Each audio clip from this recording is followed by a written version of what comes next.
Supreme Pontiff himself about the relationship with Mother. First and foremost, relationship is Mother. The ability to learn, even the idea to relate, starts with the Mother. Mother is too important way to connect with what you think is life. In the Vedic tradition, our rishis were aware your ability to connect with the Mother should be directed towards the cosmos. It should inspire. It should awaken your higher consciousness.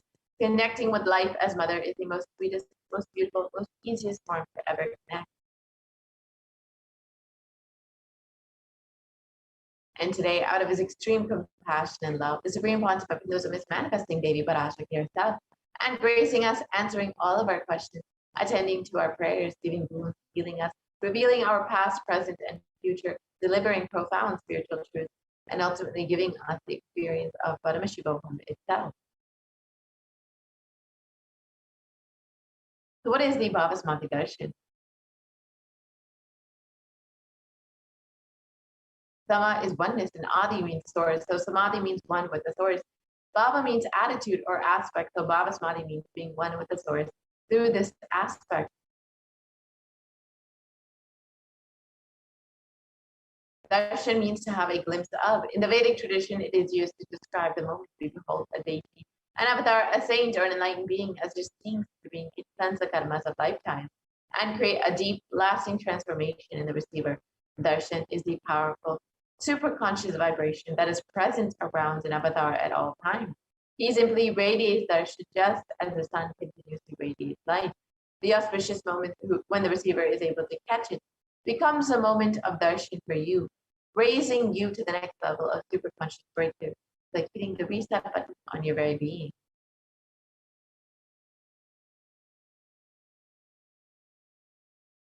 Let us understand the science behind the Bhavasmati Darshan. The first thing that you need to know is the divine cosmic beings are real. They manifest from Kailasa, the enlightened time-space zone, through deities and incarnations. And divine cosmic beings manifest through the Archavatara, the deities in temples, and through the Bhavasmati Darshans in the Nijavatara, the incarnation. The Bhavasmati Darshan is the science of the Nijavatara manifesting Parameshvara consciousness. It is where formless, the being of Parameshvara, expresses through the Divya Sharira, the light body, and manifests as a Nijavatara, the visible form, the embodied form, for us to experience Parameshvara.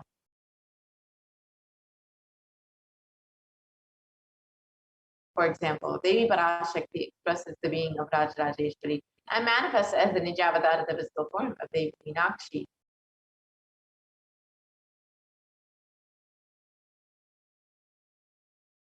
And the Archavatara, the deity, reflects the consciousness and being, manifestation and being of the superconscious energy. But human beings are not mature enough to receive these higher level experiences from the Archavatara directly. So the avatar, the physical embodied form, comes down to bridge the gap between us. And the Bhavasmati Darshan awakens your Kundalini Shakti, which is the latent potential energy in every human being. This influx of superconscious energy visibly slows down the aging process, improves immunity to disease, and during the darshan, the whole brain comes alive, turning into a superconductor of conscious energies that heals, empowers, and transforms our lives.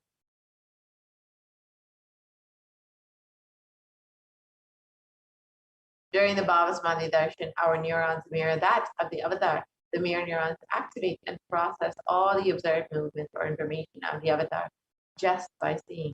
So the entire body, silently and without moving, receive what is happening elsewhere through a process of direct observation, experiencing the superconscious energy radiated by the avatar. And the Akashic readings are not predictions, they are readings from the cosmic archive. Beyond space, creation and destruction happen simultaneously. In the dimension of time, there's the past, present, and future. And because Akashic records are stored in the Akash of the space dimension, there is no past, present, and future. That is why what you call as happening, yet to happen, are clearly already recorded. So now let us understand who is the Supreme Pontiff of Hinduism. The Supreme Pontiff of Hinduism, Jagadguru Mahasanidanam, Divine Holiness, Bhagavan Nithyananda Paramashivam, is the reviver of Kailasa, the ancient macrocosmic Hindu civilizational nation.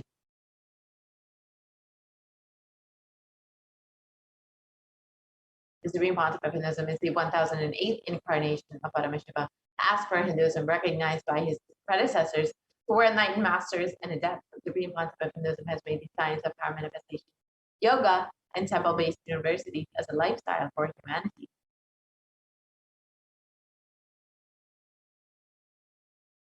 And the Supreme Pontiff of Hinduism is ordained as the 233rd Guru Mahasanitanam of the Kanchi Kailasa Satvik.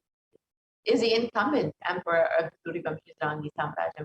Is the present 293rd Jagat Guru Mahasanitanam of the Kailasa the Shamala Pita Satvik, and is the present Mahamandaleshwar of the Mahanirvani Pada, the largest apex monastic order.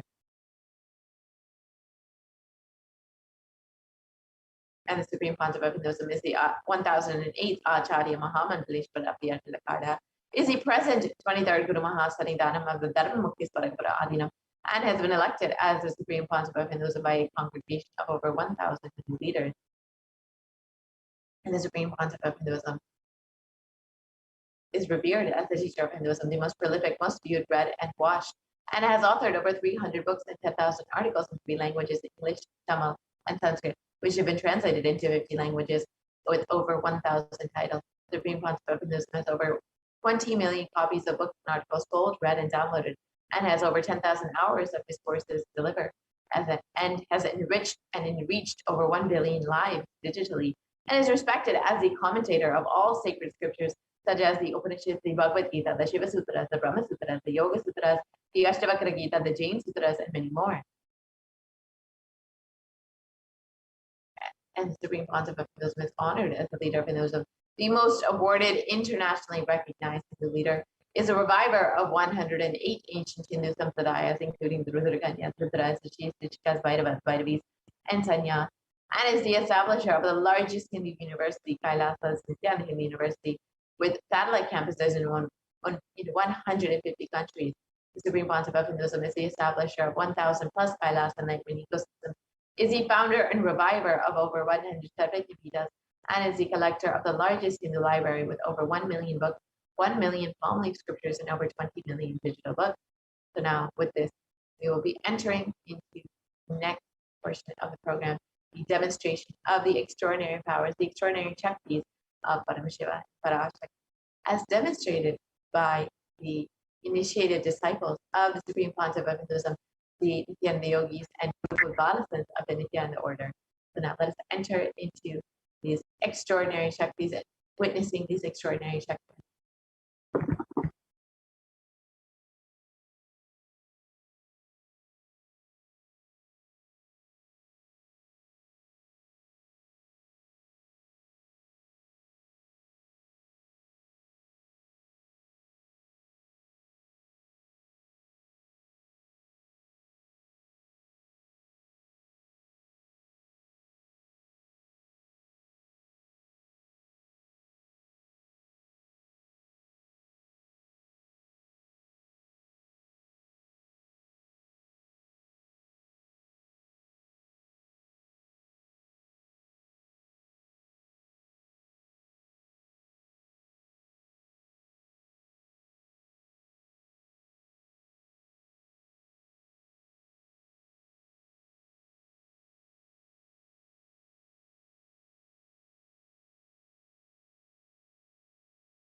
now start the next segment, which is the manifesting of extraordinary Shaktis. So, today, all of you will be witnessing the Balasans, the Nithyananda yogis, the initiated disciples of the Supreme Pontiff of Hinduism, demonstrating the extraordinary powers of the third eye and sharing with all the experiences and results of the extraordinary manifestation of the divine powers awakened in us through Diksha, initiation. So, in today's program, all of you are going to be witnessing the power of third eye, which is seeing with the eyes blindfolded.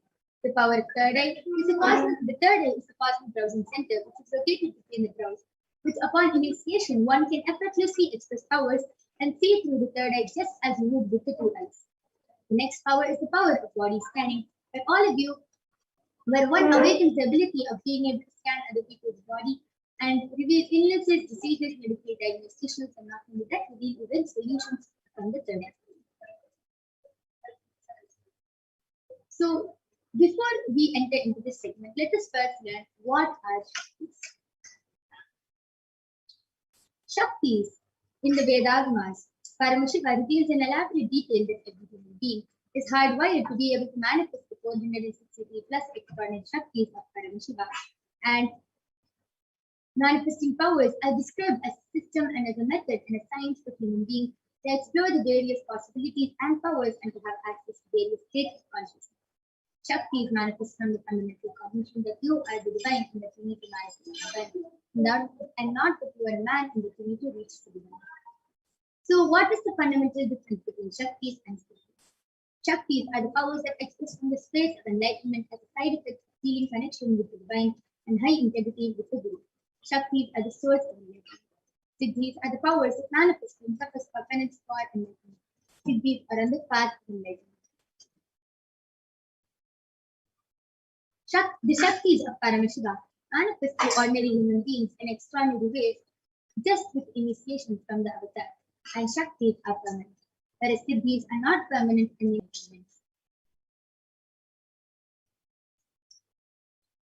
So, who is the source of all these Shaktis? Paramashiva. Paramashiva is a primordial divinity, the ultimate reality and cause which is self-present, Swayam Prakasha, all pervading, unchanging beyond time, space, form, and causality. As a fundamental base of Avyakta, the unmanifest, and Vyakta, the manifest. He performs the Panchakti, or the 5 cosmic acts of Srishti, creation, Sthiti, serving rulership and maintenance, Samhara, rejuvenation, Prabhava, pulling of the delusion, and Anugrah, liberating grace for all living. And Paramashiva, the supreme Pontiff of Hinduism, Jagat Guru Mahasannidhanam, His Divine Holiness Bhagavan Nithyananda Paramashivam,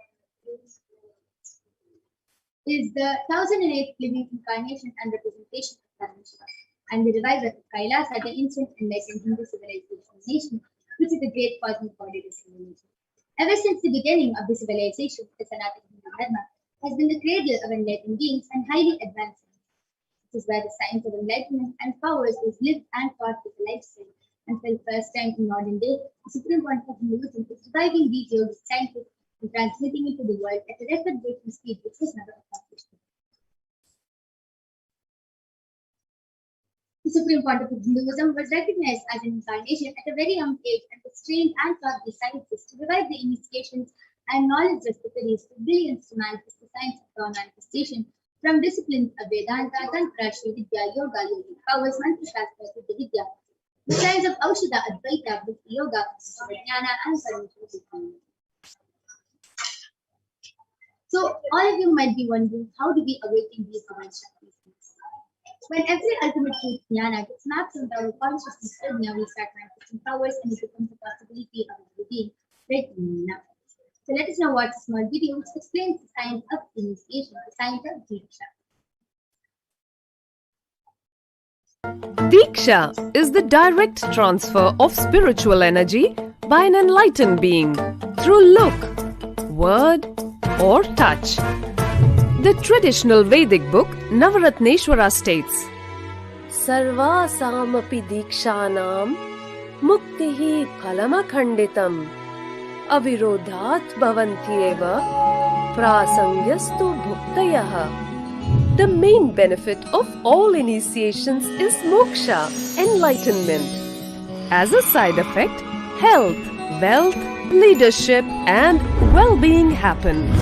And in Rudrayamala Tantra, Shiva says, Devi Diksha Vihinasya na siddhihi na cha sadgatihi tasmat sarva prayatnena guruna dikshito bhavet. The one who is not initiated does not attain liberation nor a better future. So by all efforts, one should get initiated by Guru.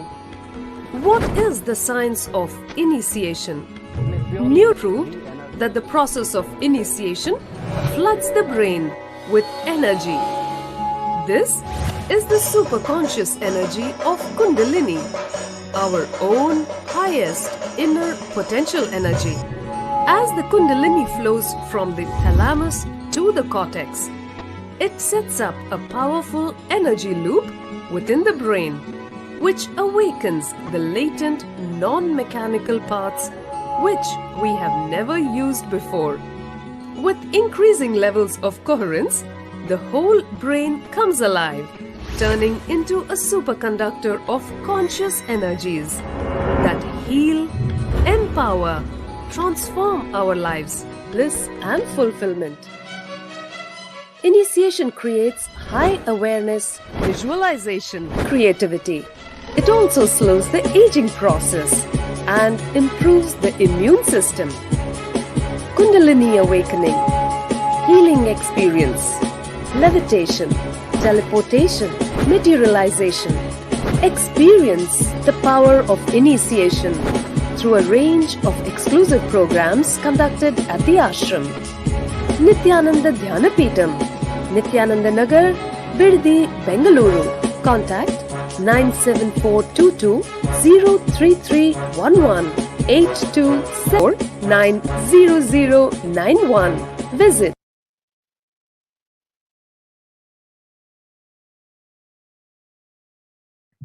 Yes, with a beautiful video, let us now understand how the science of power manifestation is authenticated through the four aspects of evidences of Pramana. The first is the Shastra Pramana, which is the eternal unchangeable truths revealed in the source scriptures. The next is the Apta Pramana, which is the experiences and results of Astas or the authorities of Hinduism, the Vedic rishis and scientists who have time tested and verified this science. Third is the Atma Pramana, the experiences and results of Aptas or the authorities of Hinduism, the Vedic rishis, the experience of His Divine Holiness Bhagavan Nithyananda Paramashivam. This millennium's avatar's personal experience of power manifestation and last is the Pratyaksha Pramana, or the empirical evidence from observation and scientific experimentation. Let us now listen to Shastra Pramana from the Vijnana Bhairava. Kapalantarmanonyasa tishtannilitalochanaha Kramena manaso dadhyat lakshaye lakshyamuttamam. Translation goes, by fixing the mind on the inner space within the crown center and sitting stably without any movement, having the eyes closed in succession, by that stability of the mind and inner space, through the power of the third eye, one directly sees the ultimate goal Laksham by having the vision beyond the sight that reveals any object or place, attaining the space of oneness with the source Paramashiva. Next is the Apta Pramana with Bhagavan Sri Krishna images Arjuna in his power. Bhagavan Krishna says, Natumam shakyase drashtum anenaiva swachakshusha divyam dadami te chakshuhu pasyame yogamaishwaram. Translation goes, but you cannot see my cosmic form with these physical eyes of yours. Therefore I grant you the divine third eye. Behold my cosmic opulence. The next is Atma Pramana, where Swamiji beautifully shares in his own words. An outside broke. The whole 360 First experience is that I was able to see everything around me, above me, the whole 360 and outside broke. The first experience is that I was able to see everything around me, above me, the whole 360-degree, 10 direction, below me, everything. I realized not only I was able to see, I feel, experience. I felt that the skin of the stone on rock on which I was sitting and the skin of this body both carry me equally. In both I exist equally. The setting sun, rising moon, the whole Arunachala hill, all the plants, bush, shrubs, trees, everything, everything, everything. Just became so alive. The idea, something is inside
Last is the Pratyaksha Pramana, the empirical evidence from observation and scientific experimentation.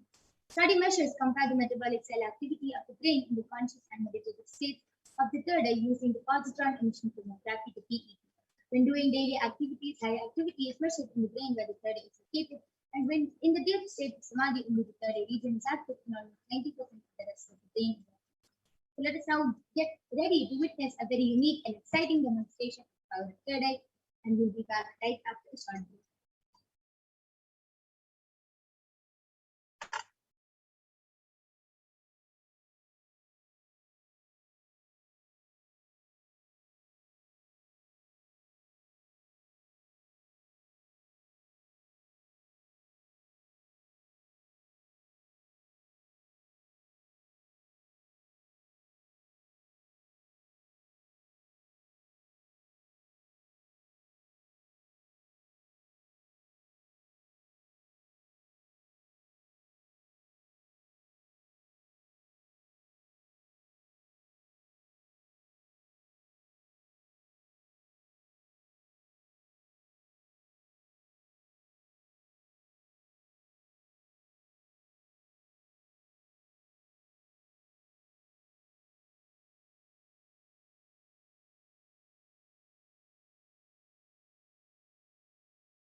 Yes. So now I'm back with the Balasant of Nithyananda Gurukul Manitya Kaladharananda, who is going to be demonstrating the extraordinary power of third eye to all of you today. So, as all of you can see, we have the a board game with us, and all of you can see. And we also have the side view camera. If you can see in front, there is a complete view, and you can see the theme which we are going to be playing. And all of you can even see the side view camera, and you can see that there's nobody around. Beautiful. So, and along with us, we also have a khadi, which consists of an eyeband, which Ma Kaladra is going to be wearing. All of you can see in front is a complete opaque sheet, and behind is a thick sponge, and there's no possible way of light entry. And we have a dice, which we'll be rolling to play, and we have 2 points, white one and a black. So this is the game we're going to play is Mastermind. It's just like Snake and Ladders, except when the master wins over the mind, we climb up the ladder, and when we fall under the trap of the mind, we go down the street. So now I'm going to be blindfolding the eyes of Ma Kaladra. All of you can see.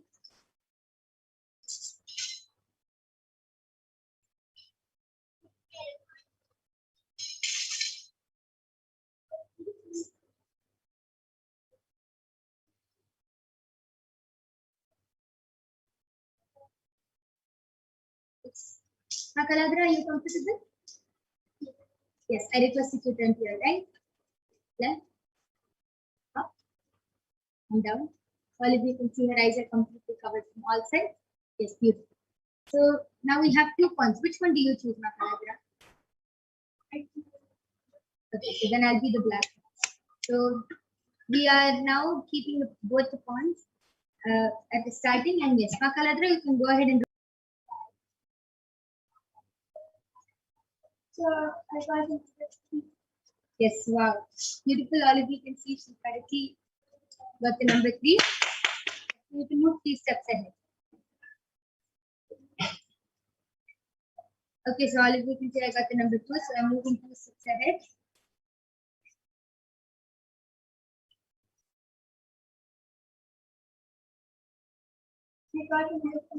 Wow, all of you can see. Okay, I got the number 4, and then move 4 steps ahead. Yes.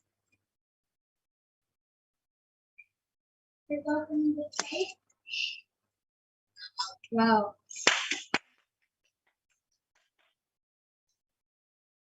So currently, which number are you at, Ma Kaladra? 10. Okay, beautiful. So I'm also going to go ahead and roll the dice. I again got the number 2, so I'm going 2 steps ahead. All of you can see that this whole game is just through the third eye. How Ma Kaladra?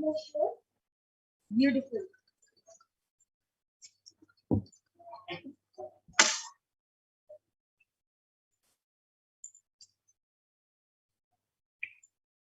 Okay, so I got the number 3, and I got the guru, so I got the master. So I'm going up this ladder, and I'm at 31 right now. Okay, Ma Kaladra, you can go ahead.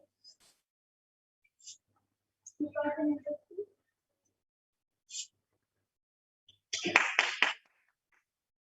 Okay, so I also got the number 2. I'm going to go ahead.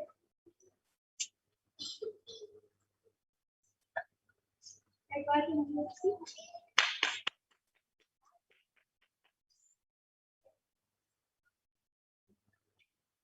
Okay, so I got the number 1, and I'm again with the master. So I go up the ladder, and I'm at 68 right now. Okay, Ma Kaladra, come on.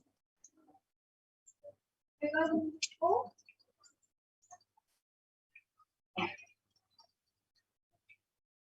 Okay, I got the number 6.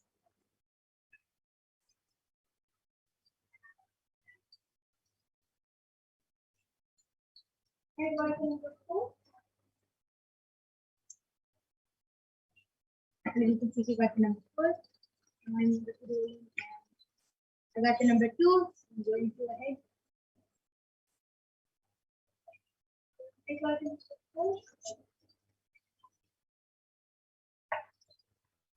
I got the 2. Yes. So Ma Kaladra also went to the school. So to be with the Guru, and she is at the number 68 right now. I'm also going ahead. Okay, I got the number 6. So,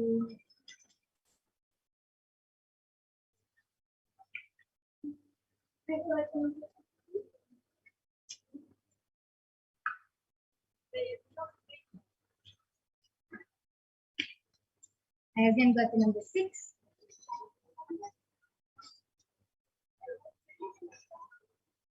I got the number 4. And you can see we got the number 4. 78. 77. Yes, and I got the number 2, so I'm going to go ahead.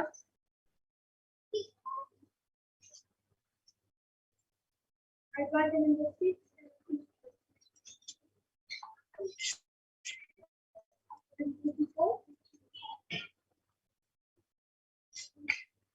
Okay, I got the number 5, so I'm going on to Kaladra. Got the number 3. Beautiful. All of you can see how exactly she's rolling the dice and reading the number exactly as it is through her third eye. Beautiful. Okay, so Ma Kaladra got caught by the mice. Okay, beautiful. Again, I'm rolling the dice, and yes, I got the number 5. Yes, and we've reached the number 100 now. Beautiful. All of you saw this. All of you saw how Ma Kaladra was able to see each and every number through the third eye exactly as it was, and all of you saw even in the dice whatever number she was seeing, we were showing it to the camera, and she was able to see everything through the third eye. So one question for you, Ma Kaladra, how were you able to do it? Like, how were you able to see the dice? Did you see the dice as it is, or in black and white, or did you see numbers? Did you see Roman numbers? How did you see it? I saw the numbers. I saw the numbers. Yes, could you be a little louder? I was able to see the numbers in visuals. Like, I saw it in a dark black color as numbers, not as dots. Not as dots. So you saw it as numbers. Wow, beautiful. That is really beautiful, and that is an amazing demonstration of the power of third eye. All of you saw how Ma Kaladra was so beautifully able to play this game of master and mind just through the third eye. Very beautiful. And yes, with this we are now going to be concluding this segment. And we complete with all of you. We are not going to be having the power of body scanning due to the interest of time. And you can definitely join back tomorrow for the power of body scanning, and in fact every day for the power of body scanning at 4 p.m. IST. And you can get a body scanning by the Balasins of the Nithyananda Gurukul. And you can also witness these extraordinary and fun games being manifested through the power of third eye and by the Balasins of the Nithyananda Gurukul. So please do stay tuned for the upcoming segments and join us every day at 4 p.m. IST to witness more extraordinary demonstrations of the power of third eye. So we thank all of you for joining us, and thank you, Nithyananda.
Yes, and just before we move on to the next segment, I'm going to be removing Ma Kaladra's eyeband. Yes, all of you can see it's completely intact. There's no difference, and in the eyeband there's no difference. It's completely the same. And yes, that is a very beautiful demonstration, Ma Kaladra. So we'll be moving on to the next segment in a few minutes. Please stay tuned. Thank you, Nithyananda.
Yes, Nithyananda, everyone.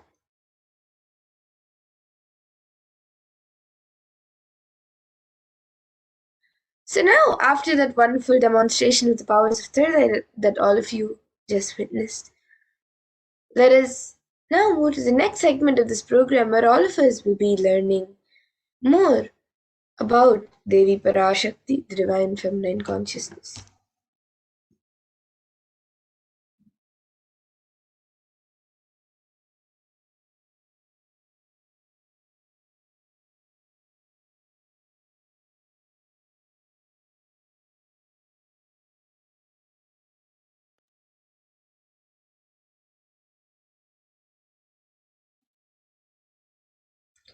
So let us first look at a Dhyana shloka of Devi Parashakti, which comes from the Lalita Sahasranama Dhyana shloka. सिन्दूरारुणविग्रहां त्रिनयनां माणिक्यमौलिस्फुरत् तारानायकशेखरां स्मितमुखीं मापीनवक्षोरुहाम् पाणिभ्यामलिपूर्णरत्नचषकं रक्तोत्पलं बिभ्रतीं सौम्यां रत्नघटस्थरक्तचरणां ध्यायेत् परामम्बिकाम्. And the translation for this verse is, the Divine Mother is to be meditated upon, as shining in a vermilion red body, with triple eyes sporting a crown of rubies studded with the crescent moon, a face all smiles, a splendid bust, one hand holding a jewel cup brimming with mead, and the other twirling a red lotus.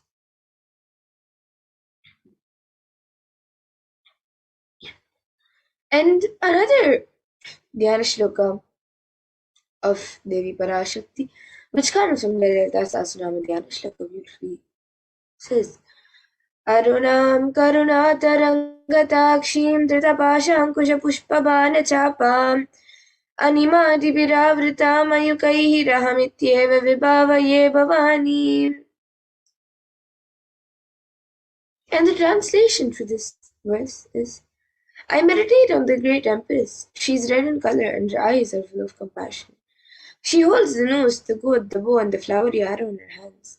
She is surrounded on all sides by powers such as Anima for rays, and she is the self within me. And Devi Parashakti is ultimate pure feminine consciousness. Parashakti is the cosmic mother. It is her cosmic womb from which billions and billions of universes come out and go in, and the source where the Big Bang and black holes go on and on. Parashakti is the source Shakti, the source energy, the source power, from which all of us came, in which all of us are in even now, and in which all of us are going to merge. And out of her extreme love and compassion, Devi Parashakti herself is manifesting through the embodied form as the Nijavatar of the Supreme Point of Hinduism, Jagat Guru Mahasannidhanam, His Divine Holiness Bhagavan Sri Nithyananda Paramashivam, gracing us, answering all of our questions, attending to our prayers, giving boons, healing us, revealing our past, present, and future, delivering profound spiritual truths, and ultimately giving us the experience of Paramashivoham itself.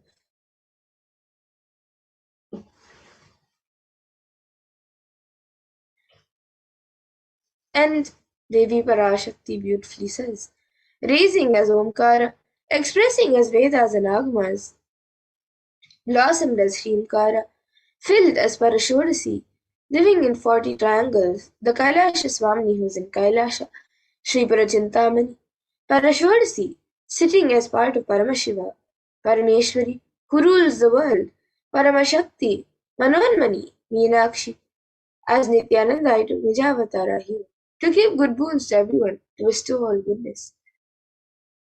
Hiranya Garbha Swarupini, Brahmanda Yoni, Shami, Chandramauli, Rapala, Aparna, Uma, Parvati, Savitri, Navayavana, Samrajya Lakshmi, Parameshwari, Parashodasi, Meenakshi, taking the form of Nithyananda. In the form of Nithyananda, I came here as Nijavatara. With great compassion and blessing, listen people, to do good to all of you. I took the form of Nithyananda and came down as Nijavatara.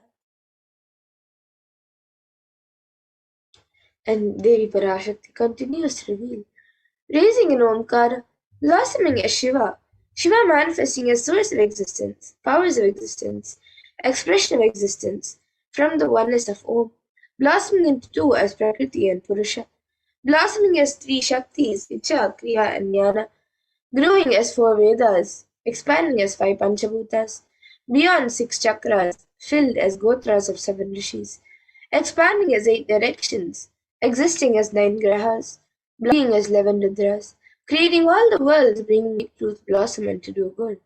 Parashodasi, Meenakshi, in the form of Nithyananda, I came to bless every one of you. So now let us see how we can receive Devi Parashakti. So literally you are seeing Paramashiva and Parashakti at that moment. She is there on your screen, so always receive her in a very traditional way. You can keep 2 beet leaves, 1 banana, 1 beetlet, and a coin in front of the screen as you watch Devi Parashakti. Now, some of you might be wondering what exactly a coin is considered as. So, a coin in the Hindu tradition is actually considered the traditional dakshina, and it can be the lowest value. In India, it can even be just 1 paise, and in the US, it can even be just a cent. Swamiji says, I'm not trying to monetize, keep even 1 cent, it is okay. So, for 100 days, if you have darshan, it will add up to $1. In India, even 1 paise is okay.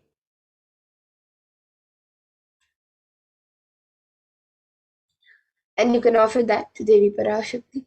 And once the darshan is over, you can do namaskar, eat the banana, the beet leaf, and the betel nut, taking it as prasadam immediately. And the coins that you collect, you can send it to the Los Angeles temple for the further procedures. And this betel leaf and betel nut may actually look too small, but in a few days you will see how much it has. So your sentiment that really Devi Parashakti is there. You will not take the Devi darshans for granted. Rituals will break your monotonous unconscious mentality and lifestyle and remind you and raise you to powerful cognitions. It will break your unconscious behavior. And now here all of you can see how you can set up your tambulam. So you can arrange the beet leaf, the betel nut, the banana and the coin on a plate and keep it in front of the screen. You can also keep a few additional items such as a few flowers, kumkum, turmeric, glass bangles, and a coconut. But the 4 basic items is the beet leaf, the betel nut, the banana, and the coin. So you can arrange all the items on a plate, keep it in front of the screen as you get ready to watch Devi Parashakti.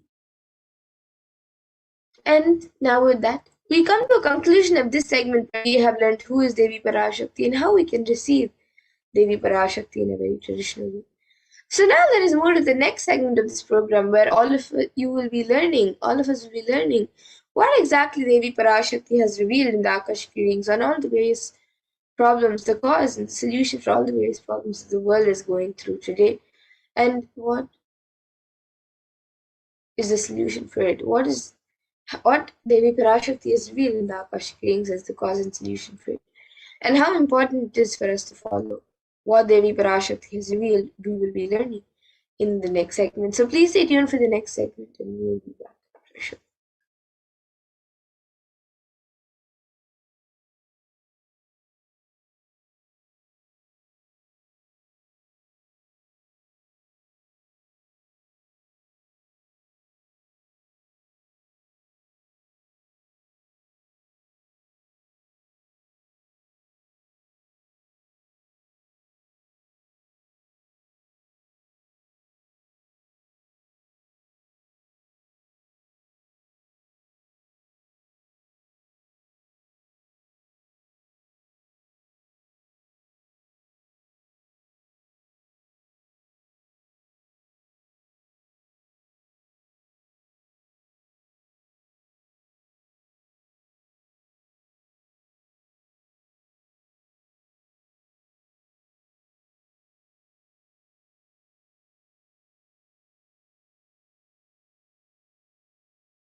Yes, Nithyananda everyone, welcome back.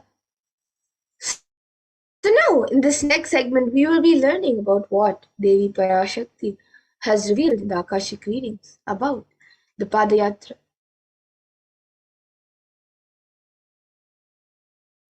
So humanity is still undergoing the after effects of the cosmic deluge, the Pralaya. Thousands of deaths due to the global pandemic and emerging fungal epidemics, along with record numbers of natural disasters, have taken a huge toll on humanity's physical side, leading to an increase in poverty, malnutrition, depression, and mental health issues.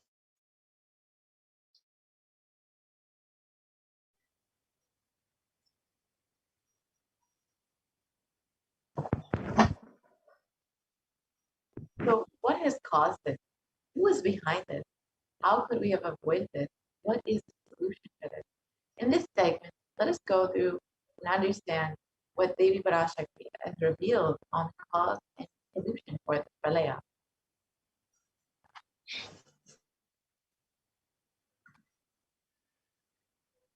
So all of us know that during this time, Yes, there have been over 4.4 million deaths across the globe due to COVID-19, and this number of total confirmed cases has crossed well over 220 million. And the worst affected countries are US, India, and Brazil.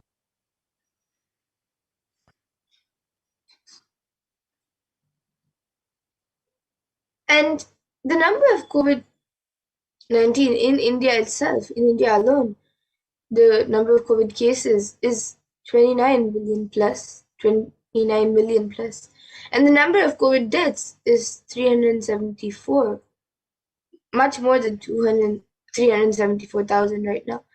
And the number of people fallen into poverty since 2020 is 75 million plus.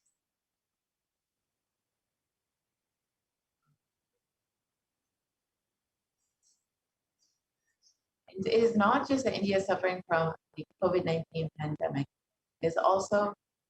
India is also suffering from an ongoing suicide and depression epidemic. India is considered to be the sixth most depressed country in the world, with 6.5% of the population suffering from some form of mental illness, and with a suicide rate of 10.9 for every 1 lakh people. And the average suicide rate in India is highest among the age group of 15 to 24-year-olds.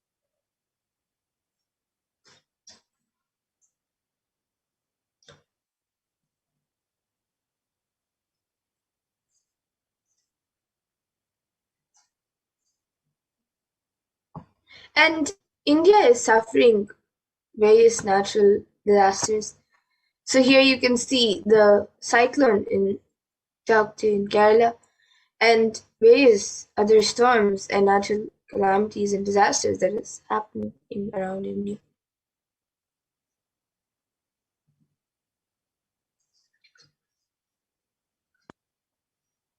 So how could we have prevented this?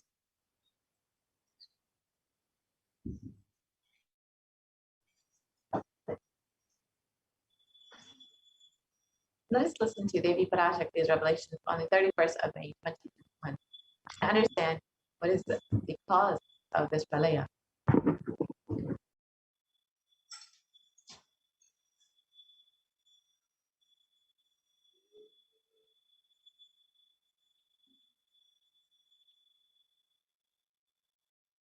இரண்டாயிரத்திருபத்திரண்டு வரை India செல்ல வேண்டாய், நன்றாய்த் தெரிந்துகொள், சொல்வதைப் புரிந்துகொள். இந்தப் பெருநரகமான கிருமி போஜனம் இந்தியாவிற்குள் வரக்கூடாது என்பதற்காக 2020 பாரதம் முழுவதும் 12 ஜோதிர்லிங்கமும் பாத யாத்திரை செய்திடவே என் மகன் மூலமாய் திட்டமிட்டிருந்தேன். படுபாவிகள் ஓடத்தின் மாலுமியை ஊர்விட்டுத் துரத்தினார்கள். என்ன நடக்கிறதென்று பார். முறையாக கையிலாய நாட்டின் தலைவனாக நிறை மரியாதையொடு நல் மதிப்பொடு என் நிஜாவதாரம் நித்யானந்தன் திருவடி மீண்டும் பாரதத்தில் பட்டு பாத யாத்திரை செய்த பிறகு மட்டுமே நீ அங்கு செல்ல வேண்டும். அதுவரை உன்னை காத்து செல்லாதே. ஓம் ஓம் ஓம்.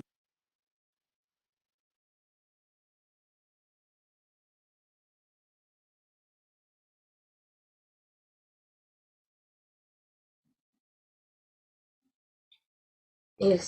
So now, let us see what Devi Parashakti has revealed. The translation of what Devi Parashakti has revealed in English. So, Devi Parashakti has revealed, for this huge Kirmi Bhojanam, hell, not to come to India in 2020 itself, I had planned to do Padayatra throughout India and the 12 Jyotirlingas through my son, Swamiji. They chased the captain of the ship out of the country. See what is going to happen.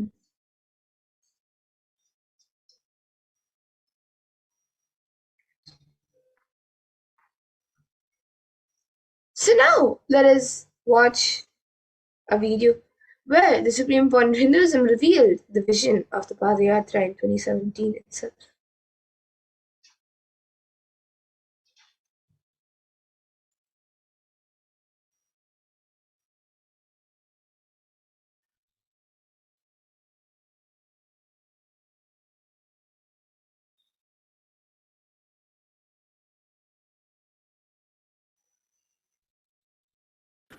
Want to do 1 year Padayatra specially for this purpose in 2020. 2020, planning for a full year. I'm going to walk from Rameshwaram to Amarnath. 1 year with 10,000 people, just walking all over India to spend time with people. 2020, there will not be any program other than Padayatra and just spending time with people. Just walking. Of course, 10,000 people will be walking with me. Maybe 200 vehicles to carry our food and all the other items, transportation. Enjoying the river banks, forests, and time with nature. 10,000 people manifesting powers. Walking from village to village. What do you think will happen?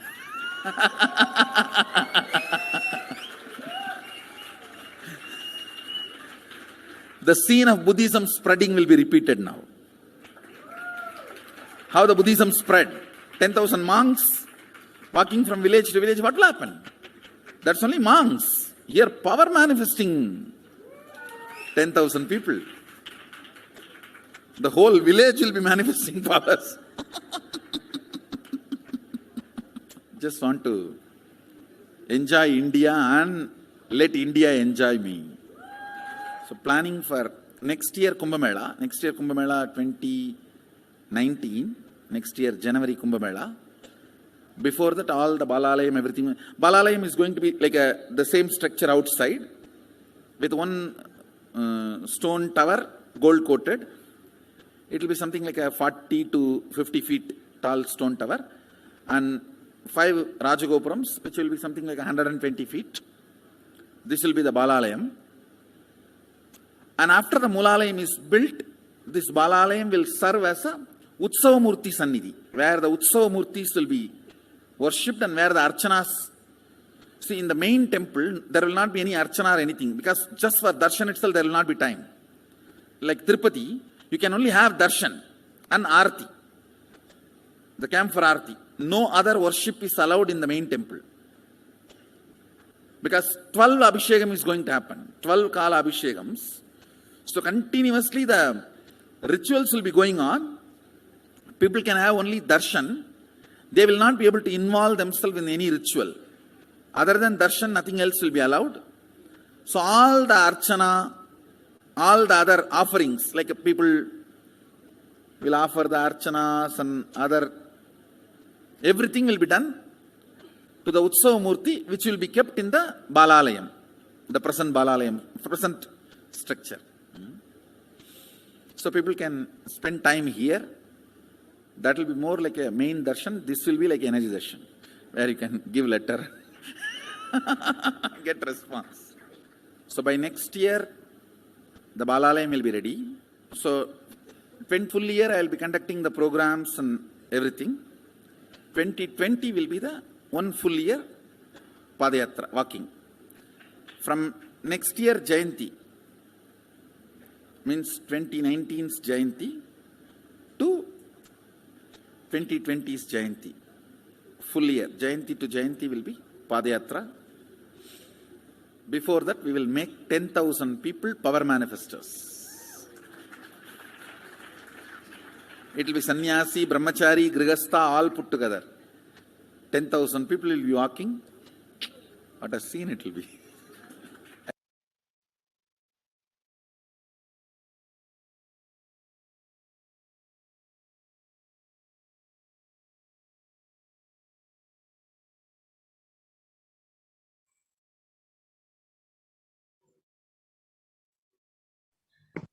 Yes. And the Sangha of Hinduism revealed the vision for this Padayatra, how 10,000 power manifestors would be traversing from Kanyakumari to Kashmir, and how they would be meeting people where they are, giving the Supreme Pontiff of Hinduism would let people see them, let people see him in their own home, and give them solutions for all problems, mental, physical, emotional, psychological, whatever the problem may be. The Supreme Pontiff of Hinduism was ready to be on ground.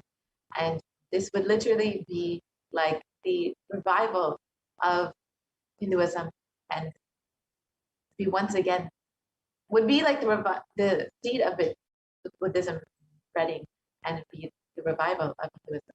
And since the age of 10, the Supreme Pontiff of Hinduism has been enriching and preparing people for this Padayatra to save them from this pralaya.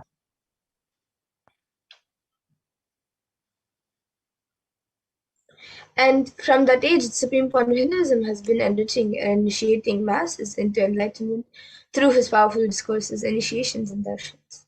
So here you can see various programs conducted by the Supreme Pontiff of Hinduism, where thousands of people have attended the programs. Yes. In 2005, in Vellore, Tamil Nadu,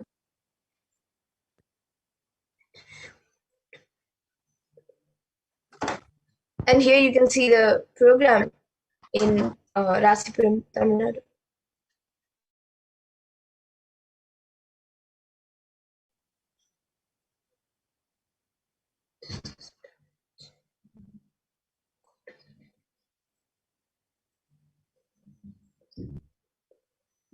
And here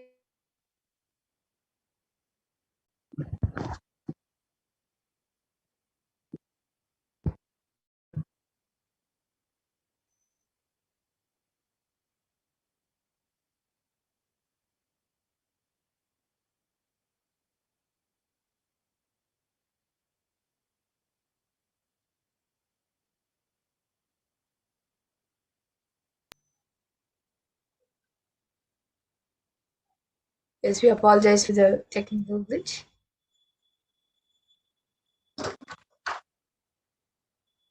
So since that age, the Supreme Pontiff of Hinduism has been going around the world and initiating and enriching thousands of lives worldwide.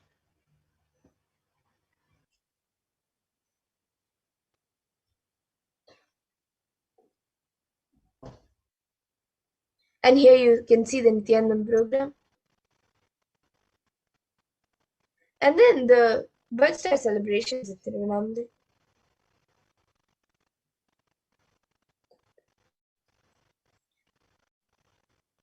And then the 29th Jayanti celebrations.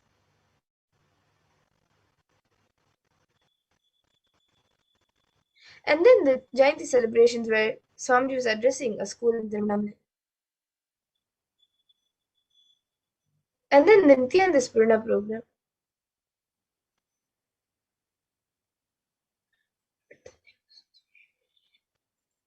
And then you can see the Guru Purnima celebrations here.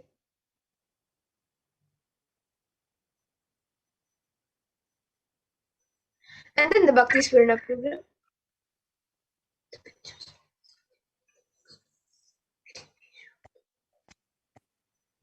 And then here you can see the Dhyana Spurna program.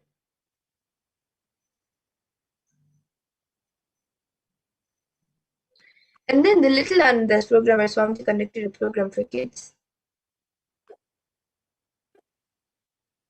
And then you can see the Saptayaham, which was conducted by Swamiji in Salem, Tamil Nadu in 2006. And a few more pictures of that.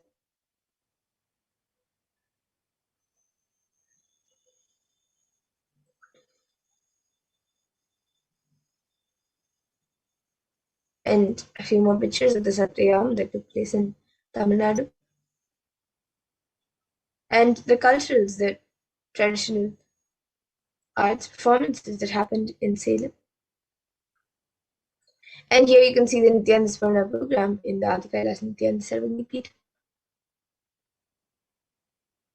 And then the Nithyananda Smarana program in Tamil Nadu, Salem.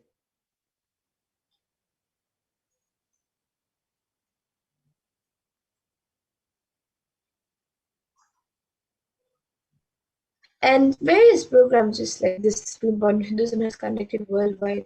However, the anti-Hindu elements have made it really impossible to do the re-energizing process by driving the Supreme Bond of Hinduism out of India. So now let us see what Devi Parashakti revealed as a solution for this on the 31st of May 2021.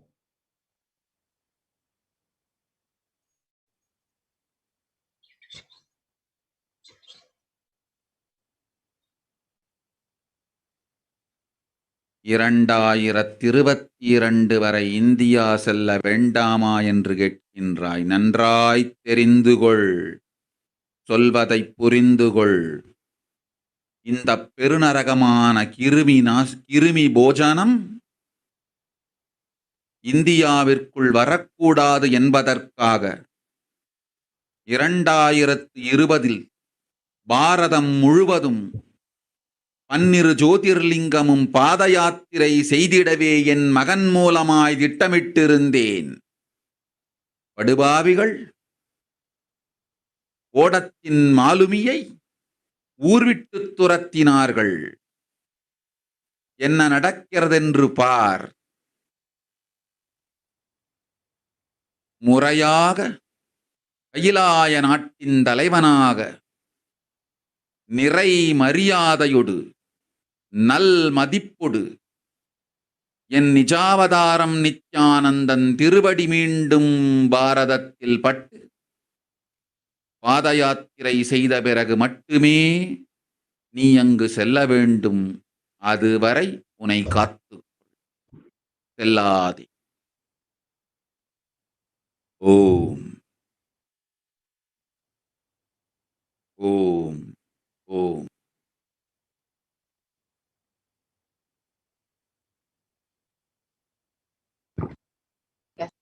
And Supreme Pontificate of Buddhism, Devi Parashakti revealed the solution for this pralaya to end in India. It is only when India received the Supreme Pontificate of Hinduism once again with great reverence and respect, and he is honored as the Supreme Pontificate of Hinduism, the head of the nation, and the Supreme Pontificate of Hinduism is once allowed to do the Padayatra and the re-rising process of the 12 Jyotirlingas. Only then will we see an end to this pralaya in India. And so much of destruction, suffering around us. As we look around, we can see what the great rishis of the Vedic civilization had described as this Kali Yuga. So they say that the Kali Yuga is the worst of all the 4 yugas, where man will be his worst enemy. And in the Kurma Purana, Sage Vyasa echoes the Rishi's declaration, and he says, Idam Kali Yugam Goram Sampraptam Pandunandana Tato Gacchami Devasya Varanasim Mahapuram Asmin Kali Yuge Gore Loka पापानुवर्तिनां भविष्यन्ति महापापा वर्णाश्रमविवर्जिता नान्यत् पश्यामि जन्तुर्ना मुक्त्वा वाराणसीं पुरीं सर्वपापप्रशमनं प्रायश्चित्तं कलौ युगे.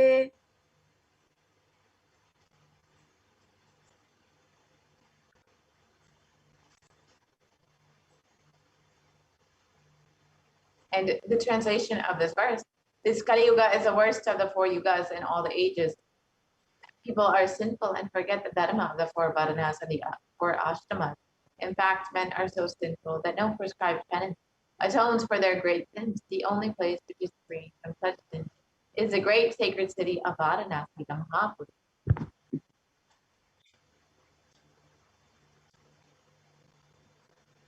And in the Kurum Purana, it also states that Lord Rudra, Paramashiva himself, is the avatar for Kali Yuga. And the verse says, Brahma Krita Yuge Devastretayam Bhagavan Ravihi Dwapare Daivatam Vishnu Kalam Rudro Maheshwaraha. And the translation of this verse, Brahma is the presiding divinity or Devata for the Krita Yuga, the first cycle of time. In the Treta Yuga, the second cycle of time, it is Bhagavan Ravi, in which appeared Sri Rama. In the Dvapara Yuga, the third cycle of time, the presiding divinity is Vishnu. And in the Kali Yuga, the fourth cycle of time, the current age, the presiding divinity, the avatar, is Rudra, Lord Maheshwara, Mahasadashiva himself. And on the 22nd of January 1978, out of his deepest compassion to protect humanity, Paramashiva descended into the human form in the Nijavatar of the Supreme Point of Hinduism, Jagat Guru Mahasannidhanam, His Divine Holiness Bhagavan Sri Nithyananda Paramashivam.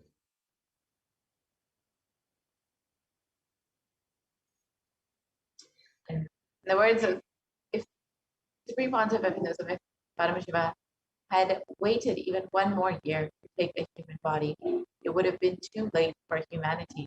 1979 would have been too late. Let us listen to the Supreme Pontiff of Hinduism revealing about this.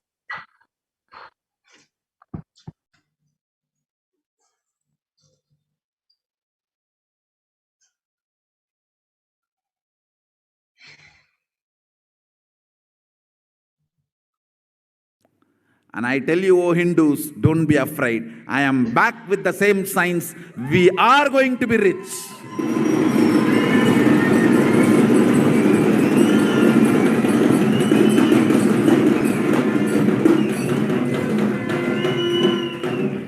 It is not lost. Just the last minute climax. Before it was going to be put off, have happened.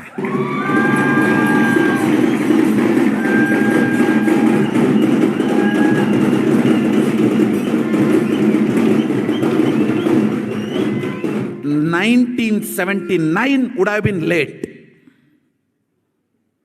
1979 would have been late. If I had time, I would have sent only ambassadors. Because no time, I have to get up and come directly.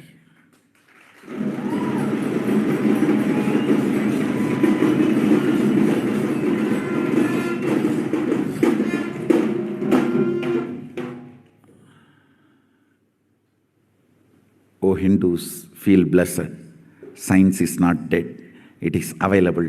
I have everything needed to bring that science back to life and establish its legitimacy.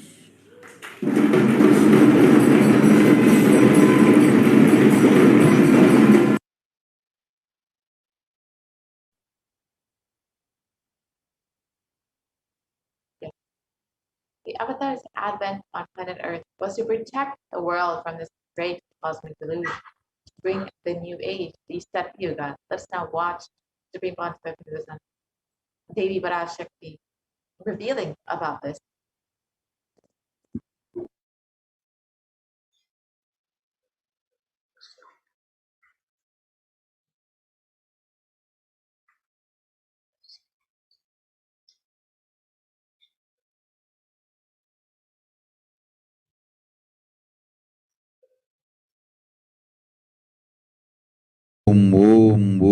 உலக மக்களே கேளுங்கள், கலி முற்றி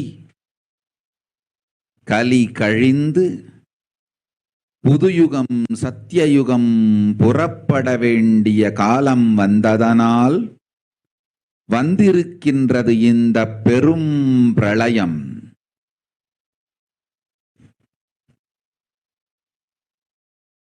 கவலை வேண்டாம் மக்களே.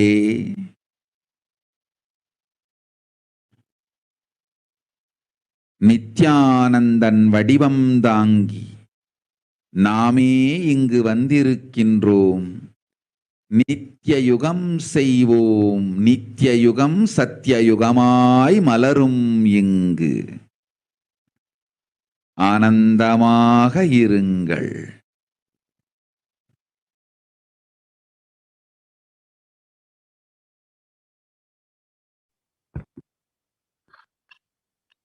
Just look at the translation of Devi Parashakti's revelation. People of the world, listen. Kali Yuga has matured, and over time it has come for Satya Yuga to happen. So this great pralaya has come. Don't worry, people, in the form of Nityananda. I myself have come here. I will make Nitya Yuga. Nitya Yuga will blossom as Satya Yuga. Be blissful.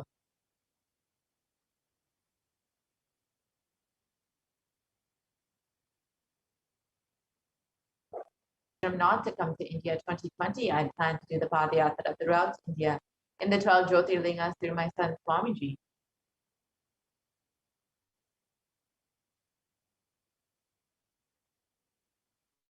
And the Supreme Pontiff of Hinduism has been preparing for this Padayatra to protect humanity from the age of 10.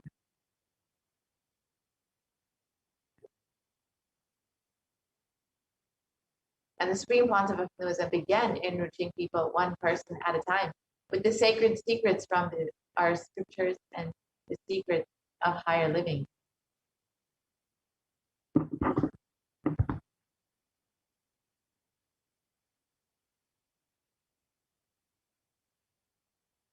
And even as the Supreme Pontiff of Hinduism was just a teenager, all his classmates remember the yatra where the Supreme Pontiff of Hinduism led them from Kuriyatam, Tamil Nadu to Tiruvannamalai, the birthplace of the Supreme Pontiff of Hinduism, and a huge pilgrimage site.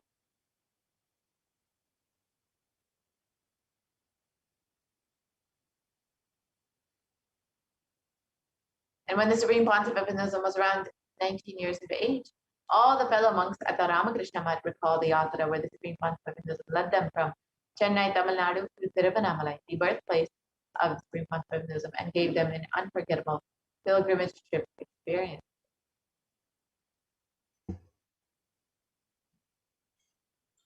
And the Supreme Pontiff of Hinduism continued walking the length and breadth of India, reaching more and more people and preparing each one until the Supreme Pontiff of Hinduism founded the international mission, the Nityananda Sangha, to revive Kailasa internationally on the 31st of December 1999. And Supreme Pontiff of Hinduism established the very first Kailasa alignment ecosystem in Tiruchendur, Tamil Nadu, South India, on the 14th of April 2001.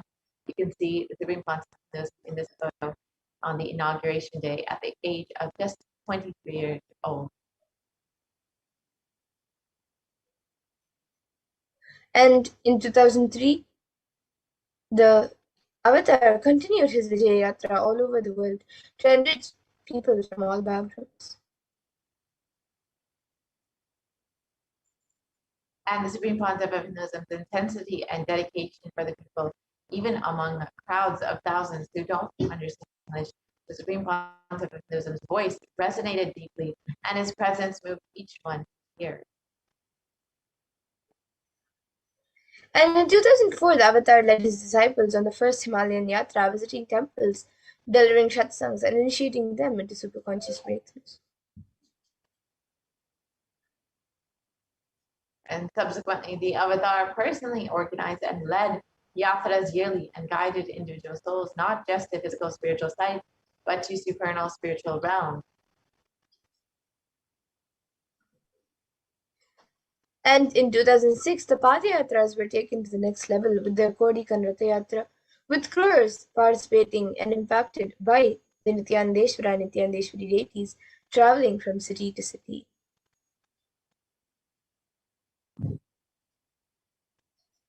So now let us watch a short clip of this Kodikan Ratha Yatra in 2006.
And the Kodikan Ratha Yatra culminated with the consecration and inauguration of the Garvamandir, the Sanctum Sanctorum, for the Nithyanandeshwara Paramashivam, Nithyanandeshwari Parashakti, and the Swayambhulinga at the Adi Kailas Nithyananda Serving Peetham in Bangalore, South India.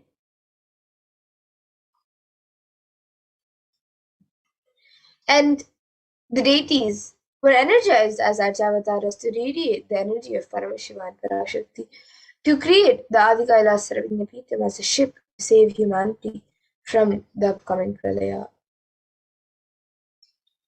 And the Supreme Pond of Hinduism created innumerable spiritual energy centers in India as safe havens during the Great Deluge. So here you can see pictures of the Kailas and Tiruchenkoil, the Adi Kailash Sarvagna Peetham in Bangalore, and the Kailas in Hyderabad.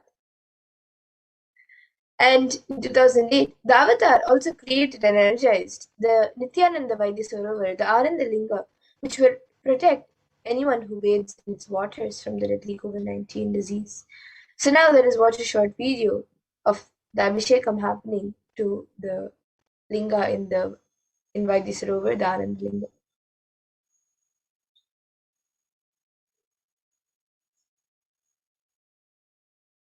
जनमस्सहस्राक्षाय च चतुर्धन्वने जनमो गिरिशाय विष्टाय जनमो मीढुष्टमाय चेषुमते जनमो क्रस्वाय च वामनाय जनमो बृहते च वर्षीयते जनमो वृद्धाय च संवृद्धने जनमो अग्र्याय च प्रथमाय जनम आशवे च जिराय च नमः शीघ्रियाय च शीघ्राय च नम ऊर्ण्याय च वस्वन्याय च नमः स्रोतस्याय च दीप्याय च नमो ज्येष्ठाय च कनिष्ठाय च नमः पूर्वजाय च परजाय च नमो मध्यमाय च पगल्भाय च नमो च घन्याय च नमः सोभ्याय च प्रतिसर्याय च नमो याम्याय च क्षेम्याय च नमः उर्वर्याय च खल्याय च नमः श्रोप्याय च वसान्याय च नमो वन्याय च कक्ष्याय च नमः श्रवाय च प्रतिश्रवाय च नमः आशुषेणाय च आशुरथाय च नमः शूराय च वभिन्दते च नमो वर्मिणे च वरुथिने च नमो बिल्मिने च कवथिने च नमः श्रुताय च श्रुतसेनाय च नमो दुन्दुभ्याय च हनन्याय च नमो दुष्टवे च प्रवृषाय च नमो दूताय च प्रहिताय च नमो निषङ्गिने च शुधिमते च नमस्तीक्ष्णेशवे च इधिने च नमस्वायुधाय च सुधन्वने च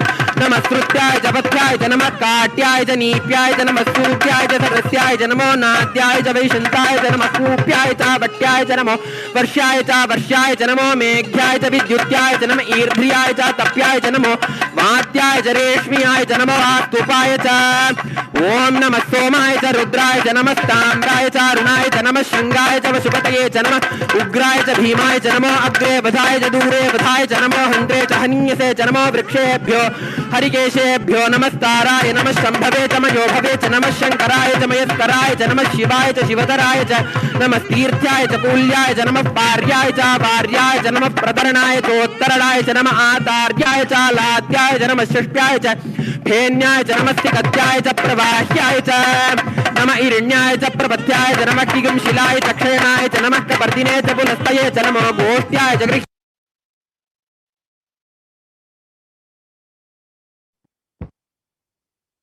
And in 2009, the Avatar held another Gaudiya Yatra and garnered international attention, creating a movement where lakhs of Hindus once again embraced Hinduism.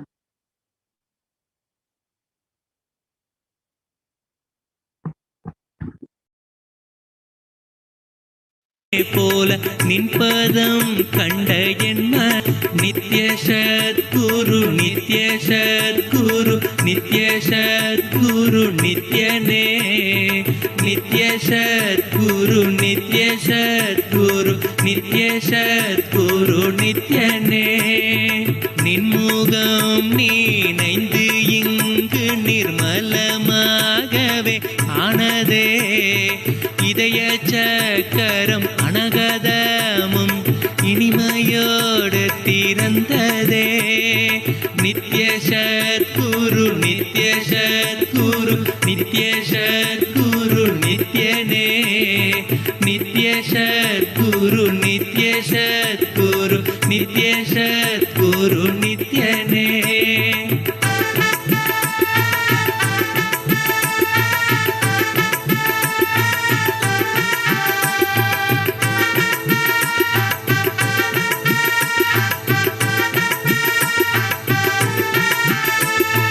மற்றவர் கண்டு மறைகள் எல்லாம் கழன்று விசுத்தி அதுவும் அசுத்தியாய் பொறாமையோடிங்கு ஏக்கத்தோடப்பா புண்ணியம் எல்லாம் போனதே எரிந்தவயிரும் ஏக்கமும் சேர்த்து விசுத்தி அசுத்தியானதே விசுத்தியை தீர்க்க விமலனின் பதம் விரைந்து இங்கு வரவேணுமே நித்ய சத்குரு நித்ய சத்குரு நித்ய சத்குரு நித்யனே நித்ய சத்குரு நித்ய சத்குரு நித்ய சத்குரு நித்யனே ஆமை பூகுந்த எண்ணகந்தினை பொறாமை பூகாது காக்கவே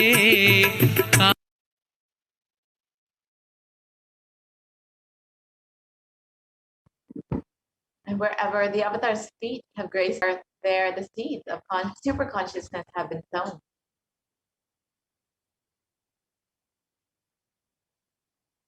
With 1,000 plus Kailasa enlightenment ecosystem around the world, over 1 billion people have been enriched and enriched by the Avatar. So here you can see the Kailasa Nirodu, the Adi Nithyananda Peetham. Yeah, you'll see in the next several photos just a few of the Kailasa enlightenment ecosystems created by the Supreme Concept of Hinduism. Here's the Adi Kailasha Sabdikimita in Bangalore, India. Here you can see the Kailasa in Tirunelveli.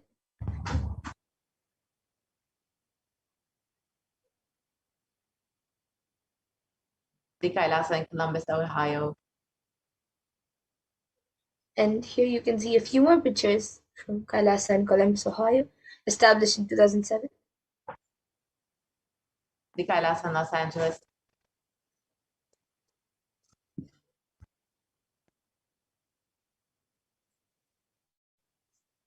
And here are a few more pictures of the Kailasa in Los Angeles.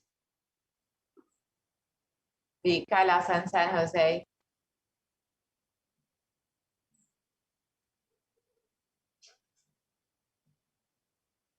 And more photos of the Kailasa in San Jose. And here you can see the Kailasa in Seattle, USA, established in 2008. And the Kailasa in Seattle, Washington, more photos. And here you can see the Kailasa in Houston, Texas, USA, established in 2017. And here are more photos of the Kailasa in Houston, Texas. And here you can see the Kailasa in Charlotte, North Carolina, USA, established in 2013. The Kailasa in New York.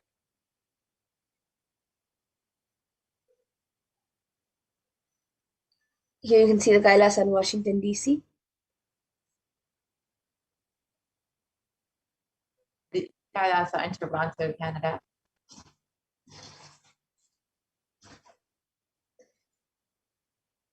City, Oklahoma, USA, established in 2007.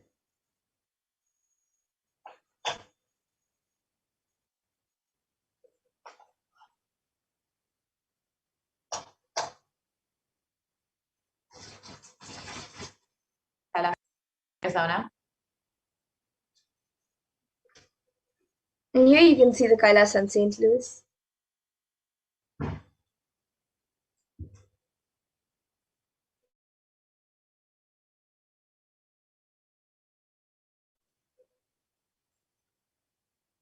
And the Kailasa in Oman.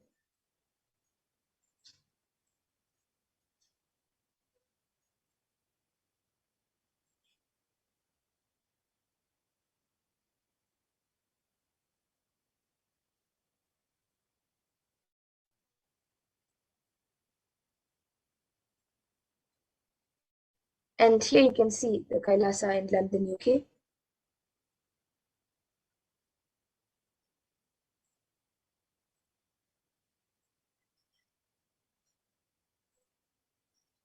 The Kailasa in London, UK. And then the Kailasa in Scotland, UK.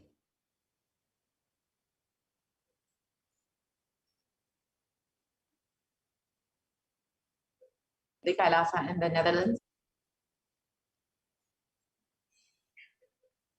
And here you can see the Kailasa in Slovakia. The Kailasa in Belgium.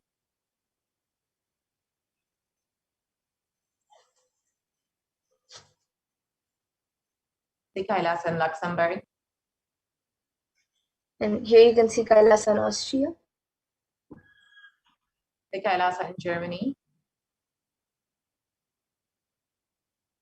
And here you can see the Kailasa in Italy. The Kailasa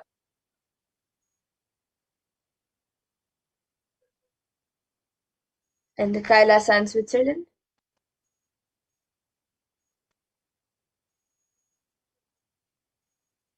The Kailasa in Switzerland. The Kailasa in Mauritius.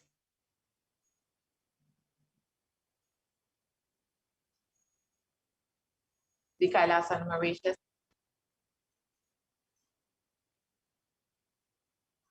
And the Kailasa in South Africa.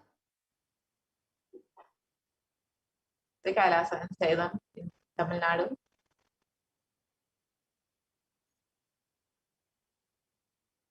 And here are a few more pictures of the Kailasa in Salem, established in 2006.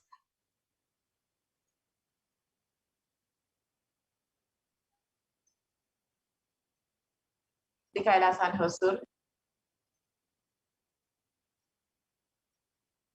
And the Kailasa in Putnam.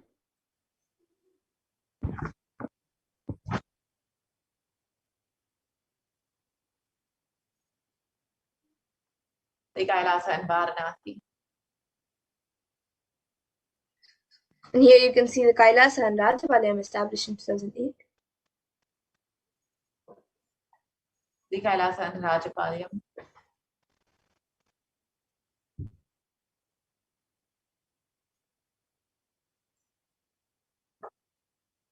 And here you can see the Kailasa and highlight. The Kailasa in Hyderabad. Here you can see the Kailasa in Gujarat.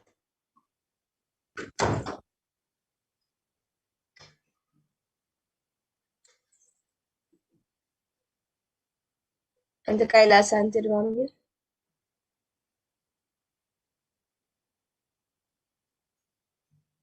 The Kailasa in Alankulam.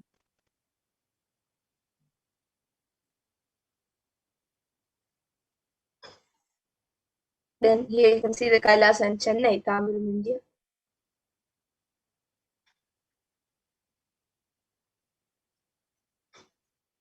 The Kailasa in Tambaram, Chennai. The Kailasa in Avadi, Chennai. And here's another Kailasa in Chennai, India. In Kailasa in Melbourne, Australia.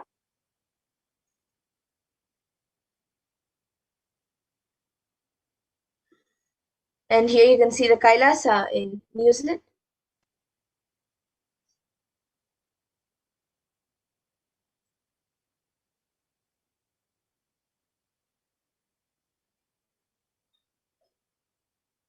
The Kailasa in New Zealand. Kailasa in Singapore. And you can see now the Kailasa in Kuala Lumpur, Malaysia, established in 2008. The Kailasa in Guadeloupe, South America.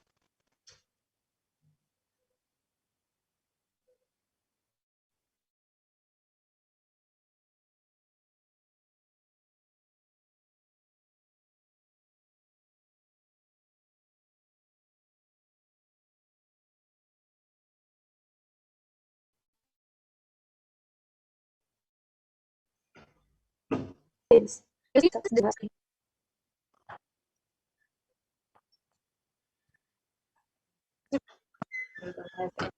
thousands into Nithyananda for healing, and we're actively healing millions all over the world.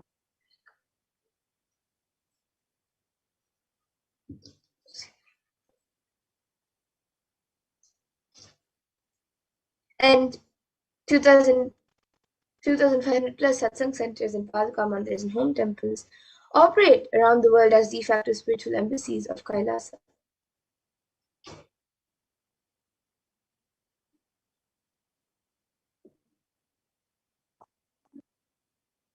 And the avatar has inspired millions to reclaim their Hindu-centric freedom.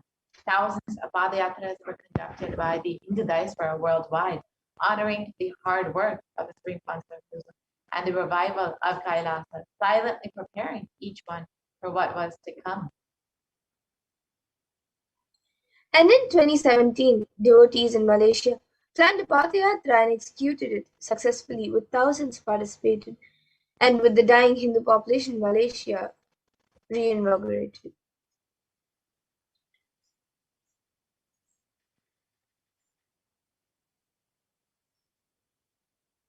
And for every major festival, devotees from all over the world have performed the Padayatra out of their sincere devotion and love for the avatar.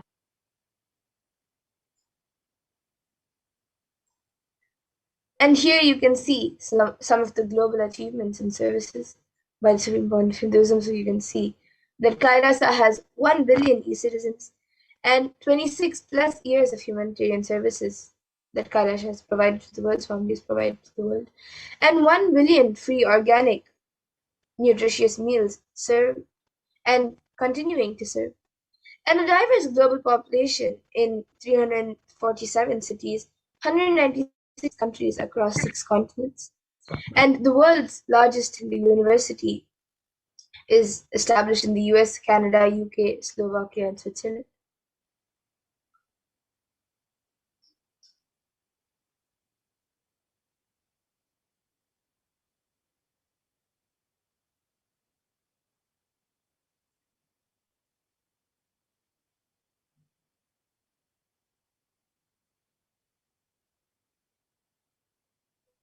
And Kailasa is the world's greatest digital Hindu nation with over 1 billion views. And you can connect with us on various social media platforms, including Twitter, Facebook, Instagram, more.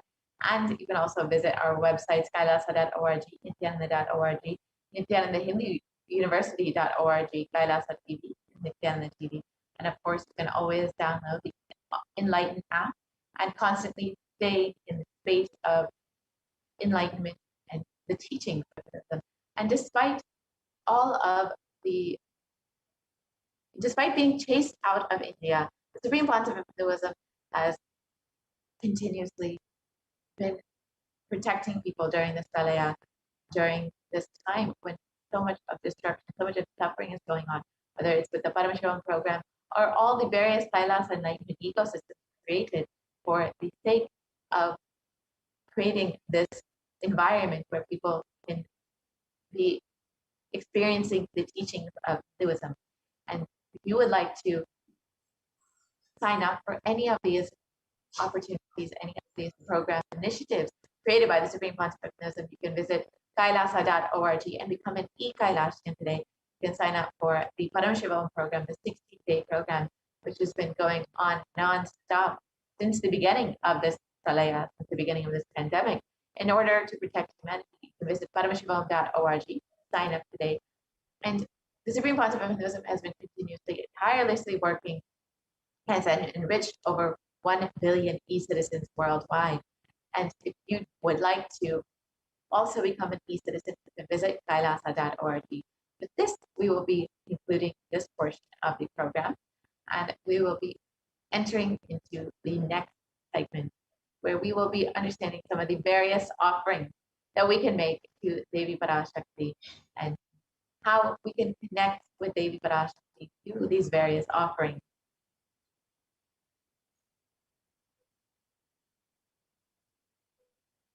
And the Supreme Pontiff of Hinduism has also had numerous global initiatives in the fields of holistic health, education, and the development of human potential.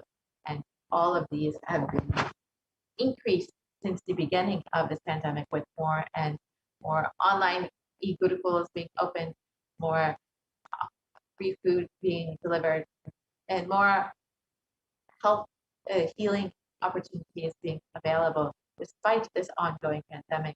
And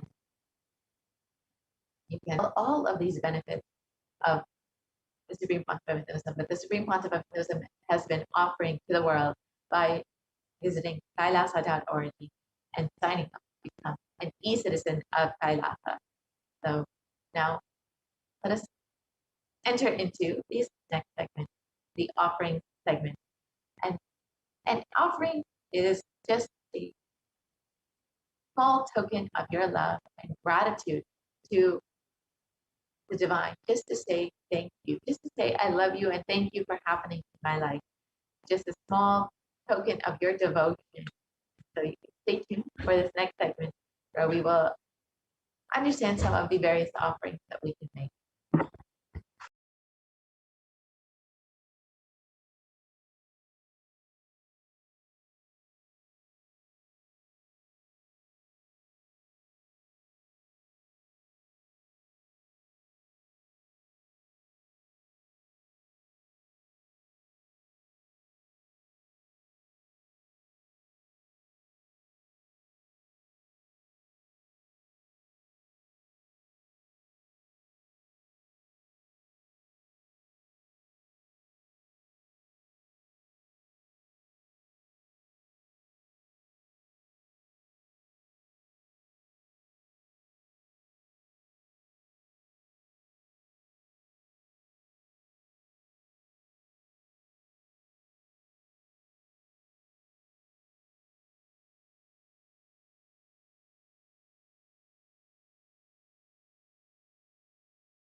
Nithyananda, and welcome back to this segment where we'll be looking at the various offerings we can make to Devi Parashakti today as our expression of love, gratitude, and devotion to Devi as we get ready to receive her darshan.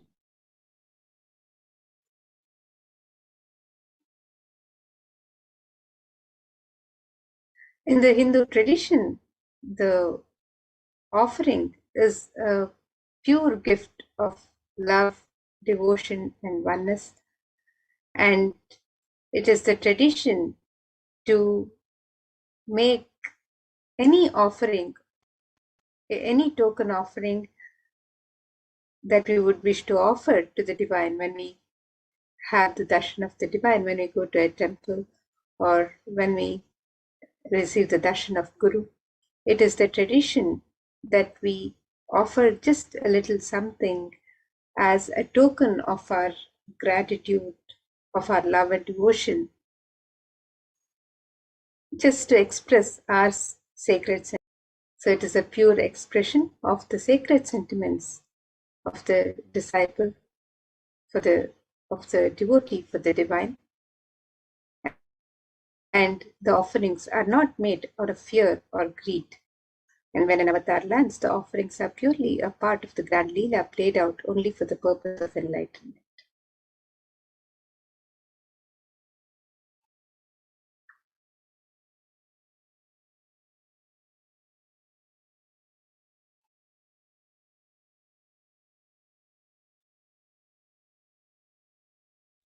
And as we get ready to receive Devi Parashakti with the traditional offerings that we wish to offer to Devi Parashakti, let us contemplate on the glory of her form with this Dhyana Shloka. This verse from the Mula Agama, Manonmani Dhyana, describes Devi's splendor. It says, Induni bhaveda karavani nayanam syat pankajavaraabhaya japakshara sarayuktam angahima bhushana vichitra vasanam syat tungmakutojvala manonmani swarupam. And the translation for this verse, the meaning, moon-like face holding Veda books on hand, fire in eyes with lotus flower, gracing and blessing hands, and one hand with the japamala, beautifully decorated with jeweled ornaments in wonderful clothes and shining crown. Her name is Manonmani.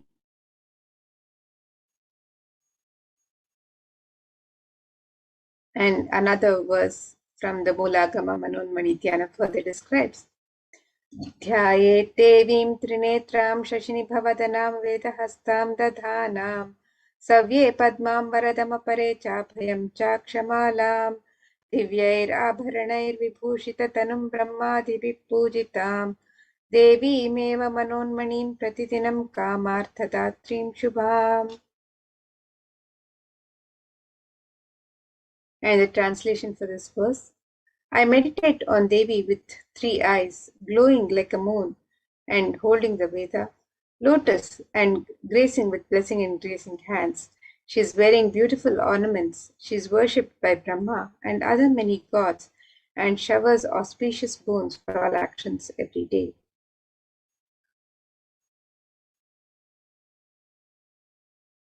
And in the Hindu tradition, the divine element of gold is mentioned in all the Hindu scriptures and is abundantly used in the various worship in the temples and the offerings to the divine. So let us look at the significance of this divine element of gold as described in this verse from the Atharva Veda. This verse describes Treda jutam janmanedam hiranyam agnerekam priyatama babhuva somasyaikyam insitasya parapatata apamekam veda samreta hautate hiranyam chidastra vaivishe.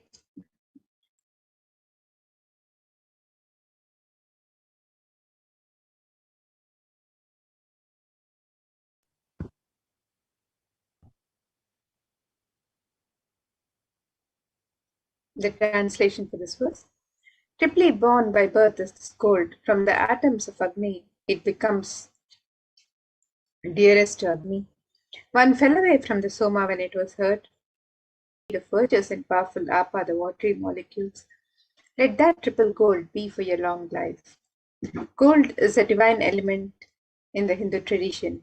It purifies anything it touches. It is an element of great spiritual significance and spiritual power of healing and enlightening. The vibration of gold has the power to infuse sattva energy and positive thought currents in anyone who wears it and in anyone who sees or operates in its vicinity.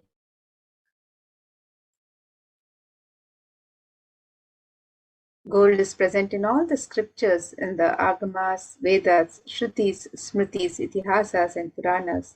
It is abundantly displayed that gold is the most auspicious and purest metal which purifies our being.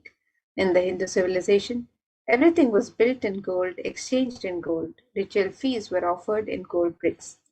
When one was to be saved from life-threatening illnesses, gold was offered as a ritual fee. Gold was in abundance and used for weighing equivalent amounts of commodities, including cows. Kingdoms were built with huge doors of gold. The streets would have huge columns and archways made of gold. Horses and cows were dressed in gold. The Hindu civilization thrived on the banks of rivers of gold. Indus River was called Hiranmaya, the river of gold, in Rig Veda. The river Saraswati was called Hiranyavartini in Atharva Veda. Gold is the supreme element for offering gifts to the ones you love and revere. Temples are constructed and paved in gold.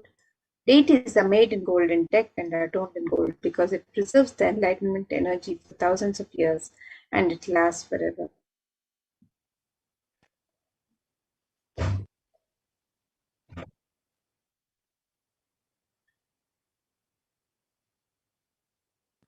The first offering that we have is the e-handi offering. This is just a general donation like you would make in any temple that you might visit. You might just offer a few dollars in the handi just as an offering of your love and gratitude to the divine. And now Kailasa has made this very simple for you by making it available online through the e-handi offering. You can offer your love and devotion to Devi Parashakti, and it is stated in this verse that Devi is fond of true devotion and she is realized through true devotion. She can be won over through true devotion and she removes all fears.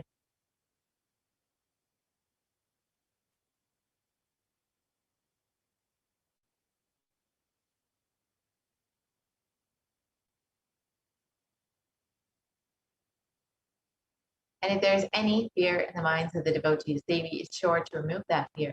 It is stated that Devi likes to be worshipped in autumn, and here it is not meant that autumn this season, but rather the autumn of our lives when our thoughts turn more and more inwards, and the role of the divine is much more known and clearly understood, and the need for Devi worship becomes much stronger. And Devi is described as the one who bestows happiness on her devotees. So you can offer your gratitude and devotion to Devi Parashakti by offering your Karnika, and your name shall be chanted during the puja to Devi Parashakti.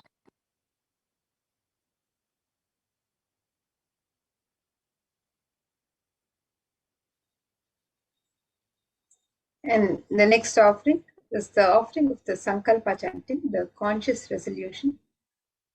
And this verse from Devi Mahatmyam, chapter 12, verse 34, describes that the goddess enchants this universe and she herself gives birth to this universe. That goddess, being prayed without interest in anything, gives the knowledge that leads to salvation and gives wealth in the materialistic sense. Offering of the conscious resolution blesses the person offering with the fruition of all desires and wishes that he is yearning for. So you can make the offering of the Sankalpa chanting, the conscious resolution, to Devi Parashakti today.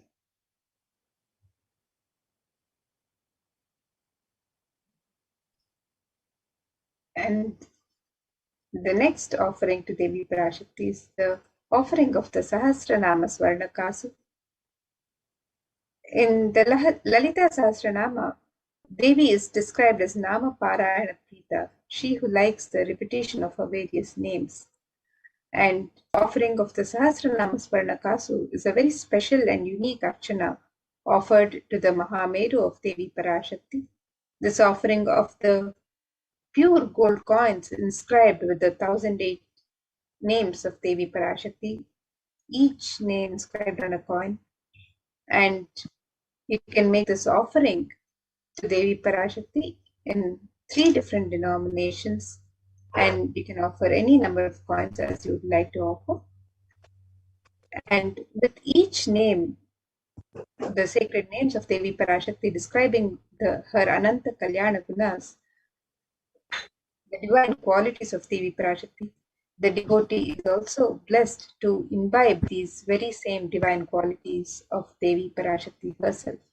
So you can make this offering of the Sahasranama Swarnakasu, the pure gold coin inscribed with a sacred name of Devi Parashakti from her 1008 names.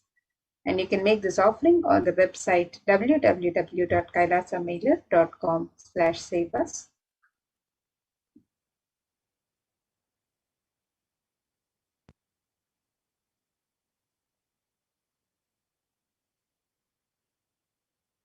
The next offering is the Mukta Anguti, the finger ring with a pearl. And Devi is very well known to be adorned in pearls and always very fond of pearls. And in this verse, it states, I bow to the goddess Meenakshi, whose crown has garlands of pearls, and the base shining like a full moon, who wears anklets that are studded with gemstones and has small bells, who is shining like the splendor of the lotus, who grants all the wishes, the daughter of the mountain, who is worshipped by goddesses, while bowing to the goddess Meenakshi, the ocean of compassion. And the pearl, of course, represents the compassion of Devi. And when you offer the finger ring with a pearl, you will be blessed with Devi's overflowing compassion and love in all of your business endeavors.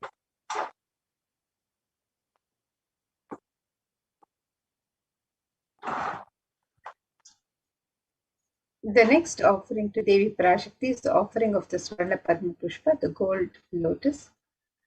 This verse from the Kamika Agama describes the significance of the gold lotus in the worship. This verse says, Ashtavidyeshvaropeta kumbha varna samyutam sarve sasutra vastradhya hema pankaja bhushitaha sapidhanas satya kurachascha pakva bilva palaprabha snapanadhyaya samsiddha pramanena samanvitaha. The translation for this verse, it says, all the kalashas should be wound around with a suitable thread and covered with new cloth. They should be. There are hundreds of scriptural references in the Hindu scriptures for using the lotus in the worship of Paramashiva. Almost everything in the worship of the ultimate involving the consecration of deities of worship or meditating on the mudras and asanas used during worship involves the lotus flower, the lotus leaf, the lotus pericarp, the lotus petals. The lotus is a divine flower. Shakti of Paramashiva is also called as a lotus. Base of Paramashiva Linga is a lotus. The disciple of Paramashiva is also considered a lotus, one who's about to bloom. So you can make this offering of the gold lotus in any of 3 different sizes as you wish to offer, and be blessed to have the state, space, powers, and being of Devi Parashakti in your inner space amidst any and every adverse situations in life.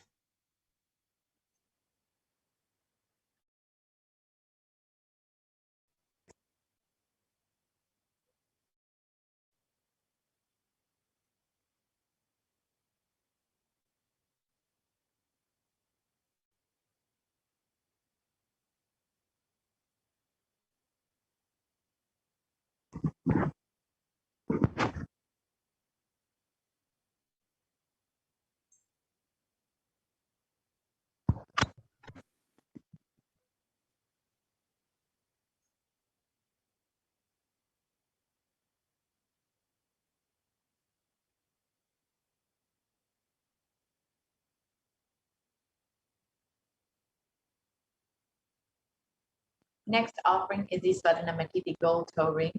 And in this verse, it describes the power of Devi's very toenail. it describes you whose brightness in the toenails destroys the darkness of ignorance from the minds of your devotees who prostrate at your feet. You whose brightness from your 2 feet overpower that of the lotus flower. So you can see from this verse how powerful just the very toenails of Devi Parashakti are.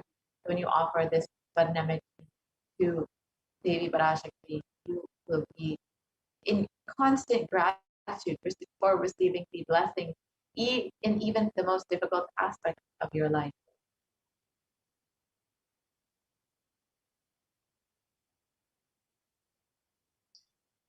And the next offering to Devi Parashakti is the offering of the Swarna Mangtika, the gold hairline jewelry. Devi is described as Sudha Sharabhi Varshini, she who makes the nectar flow in all our nerves from the Sahasrara. That is she who gives the very pleasant experience in it. The Swarna Mangtika represents the nectar overflowing from the Sahasrara, which is fully opened with the sacred sentiment of gratitude. So you can make this offering of the Swarna Mangtika to Devi Parashakti and receive the blessings of achieving the blissful state of overflowing gratitude and the space of complete completion. And you can make this offering also on the website www.kailasamailer.com/savas.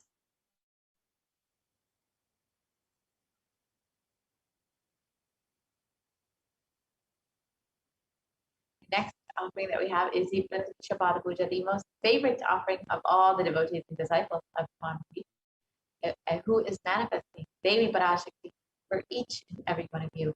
And in the Saundarya Lahari, it states that the nails of Devi have been sharpened by constantly being touched by the crowns of celestial beings who always prostrate before Devi, and Tamogana is darkness.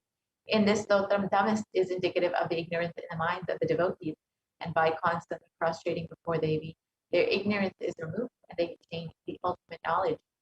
And you can offer this Pratiksha Puja to Devi Parashakti, to Swamiji, who's manifesting Devi Parashakti, and receive the most auspicious and sweetest path to enlightenment to attain the ultimate knowledge.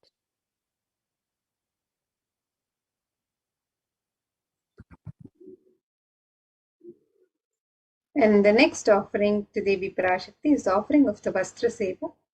This is the offering of the sacred cloth to Devi Parashakti. And this is a traditional offering which blesses the devotee with the grace and blessings, protection of the divine at all times. And you can make this offering of the Vastra Seva and be blessed with all the auspiciousness and blessings of Devi Parashakti herself and the Supreme Pontiff of Hinduism, Jagadguru Mahasannidhanam, His Divine Holiness Bhagwan Sri Nithyananda Paramashivam, the Nijavatara of Devi Parashakti herself. And you can make this offering on the website www.kailasamailer.com/savas.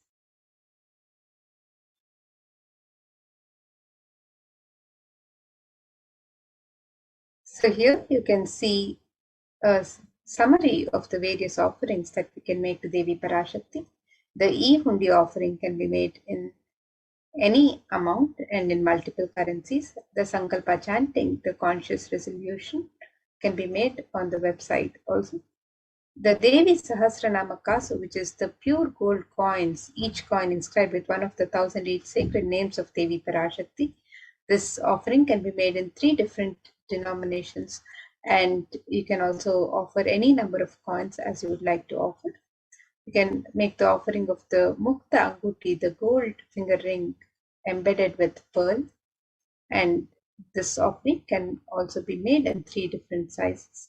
The Swarna Padma Pushpa, the gold lotus flower, which can also be offered in 3 different sizes on the website. The Swarna Metti, the gold toe ring to grace the lotus feet of Devi Parashakti, and the Swarna Mangtika, the gold hairline jewelry. And these are the different ornaments that can be offered to Devi Parashakti, the traditional ornaments. You can also make the traditional offerings of the sevas on the website you can offer the Pratyaksha Pada Puja, which is the ritualistic offering of gratitude from disciple to Guru. And you can offer the Vastra Seva, the offering of the sacred cloth. So all of these offerings can be made on the website www.kailasamailer.com/sevas.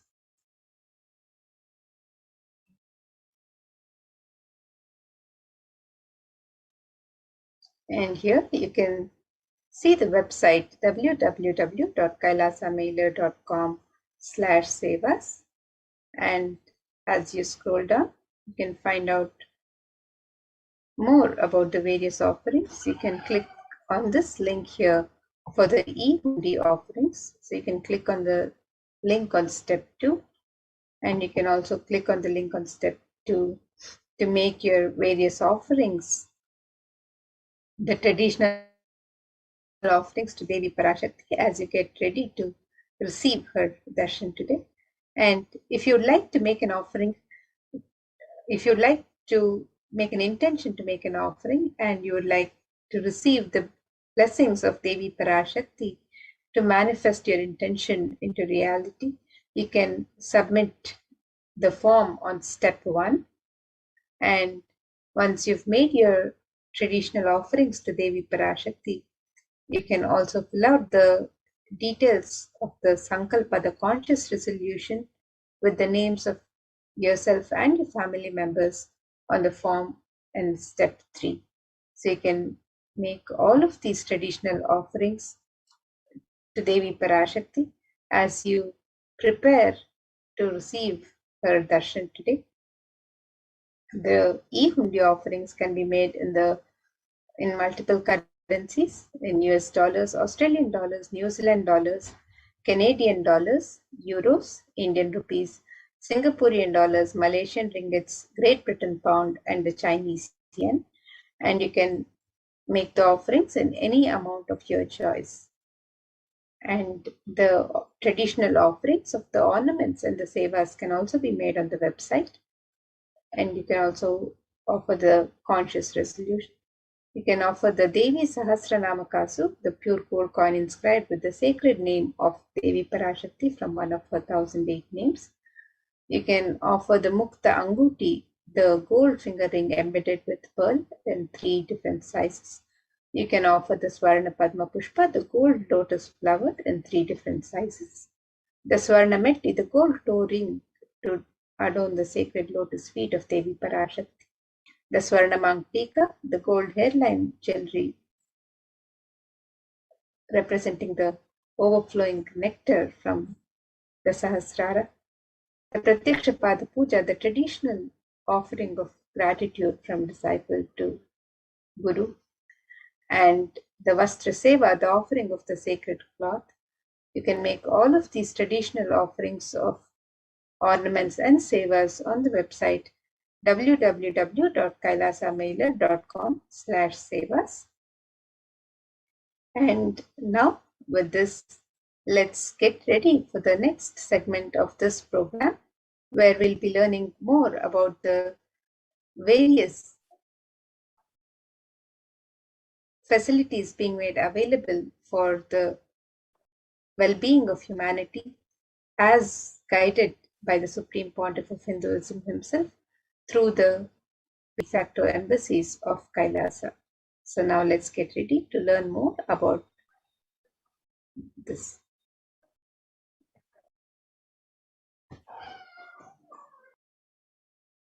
Thank you, Amrita.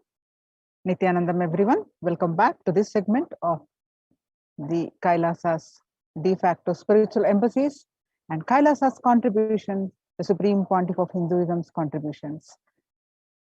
With the blessings of the Supreme Pontiff of Hinduism, Jagat Guru Mahasannidhanam, His Divine Holiness Bhagwan Nithyananda Paramashivan's blessings. Let's start with the Sadguru Vandanam.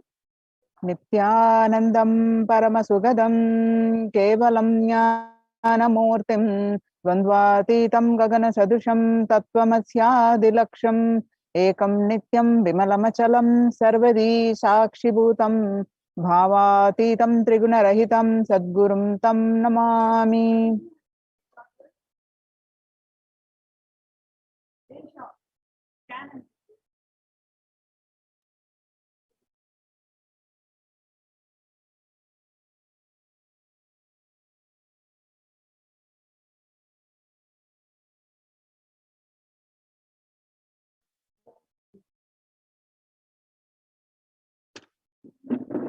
Now, what we learned from this segment today concerning statistics on mental health.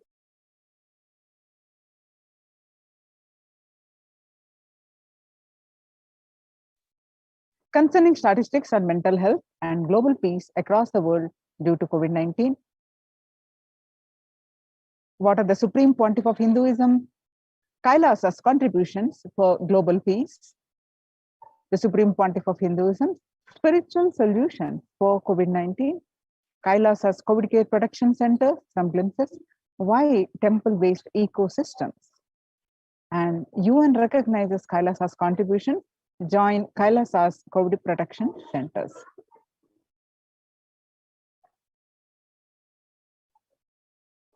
Today, people around the world are trying to grapple with the grim reality that the pandemic is far from over. The aftermath of the current calamity promises to be much more devastating. The greatest economics of the world are facing disastrous futures. Countries are facing off each other in deep mistrust. Now let us see some statistics and current news. Across the world, let us see some of the reality, some of the world facing due to the pandemic, the changed world, the problems related to the health concerns.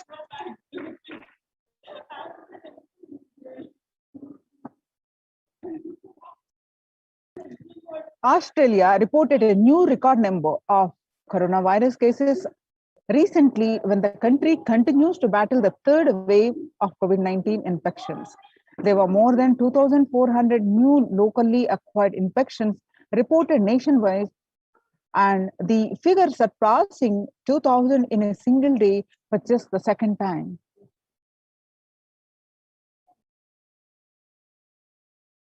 The World Health Organization makes big statement about Delta variant. The World Health Organization recently said that the Delta variant of coronavirus has elbowed out all the three other COVID-19 variants of concern that now represents a tiny fraction of the samples which are being sequenced. Less than 1% of alpha, beta, and gamma are currently circulating. It's really predominantly Delta around the world, said World Health Organization's technical lead on COVID-19, Maria Van Kerkhove. The Delta variant, which was first detected in India last year, has become more fit and it is more transmittable and it is outcompeting. It is replacing the other viruses that are circulating. She said that added to the variant has been detected in more than 185 countries till date.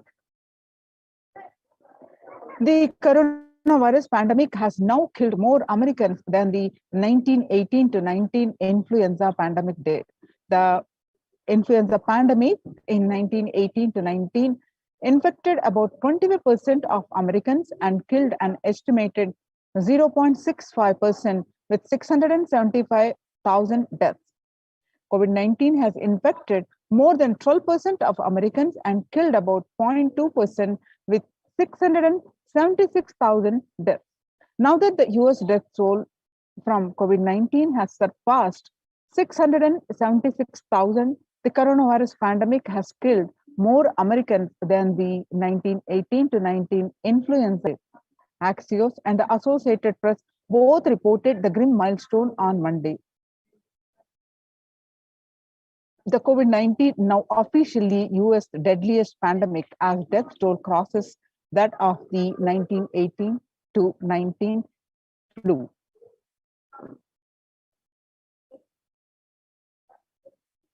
People infected 100 times more virus into the air than the original COVID-19 strain.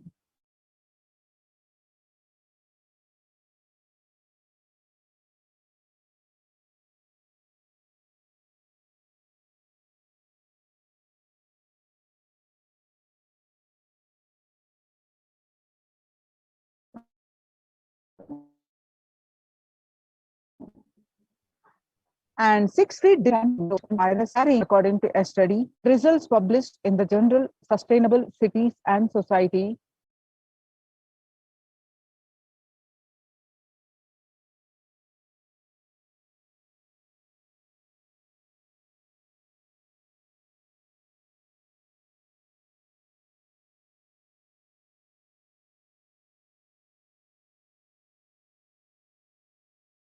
For the technical glitch.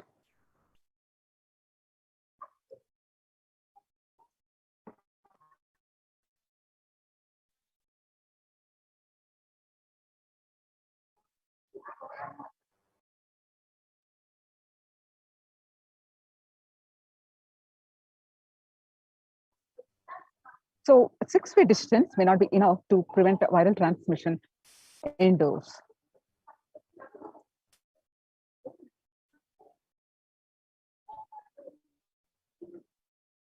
COVID-19 Delta variant still most concerning, says the World Health Organization experts.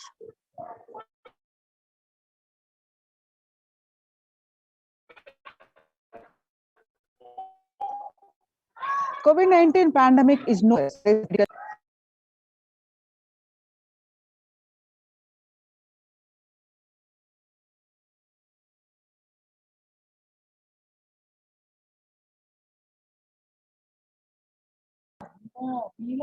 He said, right now we are still in pandemic mode because we have 160,000 new infections a day. That is not even modestly in good control. In an interview with Axios, the US has reported 40 million cases of COVID-19 since the outbreak of the virus, with over 4 million infections adding up in the past few weeks. The increase in COVID cases comes as the US administration earlier this month announced that it is planning to provide booster shots of vaccine as the Delta variant has become dominant in the nation and is wreaking havoc. The surge in the Delta variant is driven by the low vaccination coverage in many communities across the US, according to the US Center for Disease Control and Prevention. In a country of our size, you can't be hanging around and having 100,000 infections a day. You've got to get well below 10,000 before you start feeling comfortable, Mr. Fauci added.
COVID-19 violent incidences and fatalities, January 2020 to April 2021.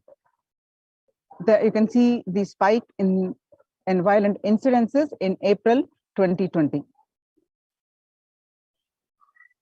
Younger adults are more likely to report symptoms of anxiety and a depressive disorder during the COVID-19 pandemic.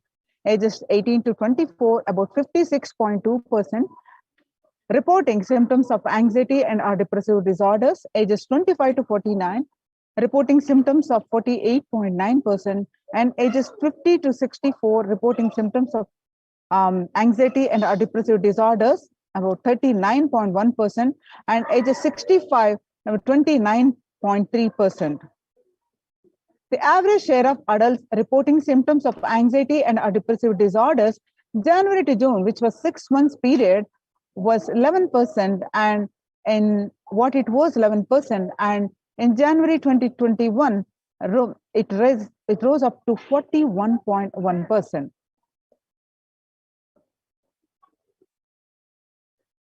And you can see some more statistics reporting the same. that the younger adults are reporting more of anxiety and a depressive disorder during the COVID-19 pandemic.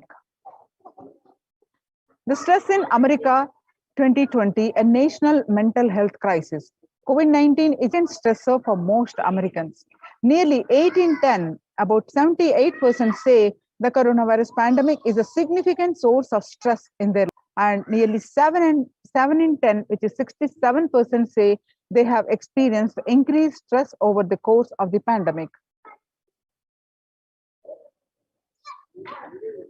More than 60,000 US healthcare workers have contracted COVID-19, 300 have died. Of the health workers who treated patients during the China's COVID-19 outbreak, 50% showed signs of depression and 45% showed signs of anxiety. Self-reported mental health among pregnant women, new mothers. Before COVID-19 pandemic, depression was 15%, and during the pandemic, the depression rose to 40.7%. And the anxiety level, what it was before the pandemic, 29%, now it rose up to 72%. Living under stay-at-home orders, 8 in 10 students are struggling with focus on school or work and avoiding distractions. 50% of all students do not know where to go for help for their mental health.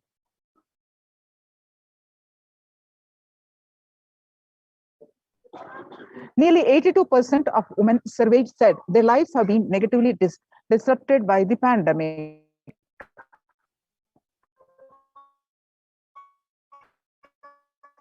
Nearly 70%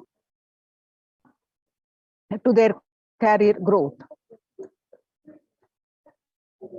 The World Bank, the global economic outlook during the COVID-19 pandemic, per capita income contracting larger fraction of countries globally since 1880 in consensus projections among all global recessions since 19. COVID-19 is a threat to peace building in conflict-affected nations. COVID-19 crisis has worsened already fragile situations. The ILO is more aware than ever of its responsibility to promote peace and resilience in the time of this global pandemic. In India, the Mumbai mayor says the third wave is already here. The city mayor has said that the third wave of COVID is already upon Mumbai, pointing to a sudden spike in cases. The third wave of COVID-19 is not coming, it is already here, said the Kishori Padnekar, adding that an announcement regarding the matter has already been made in Nagpur. Speaking of the coming festival season in Maharashtra, the mayor urged people to remain in their homes under asked to allow only breakthrough infections found in 25% health staff.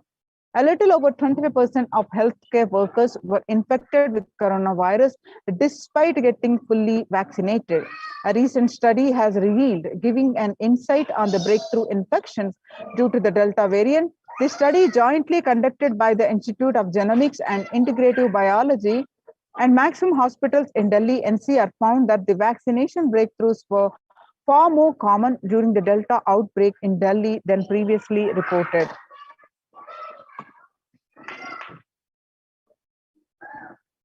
A new coronavirus strain known as Mu, which was first identified in Colombia in January, has been designated a variant of interest by the World Health Organization.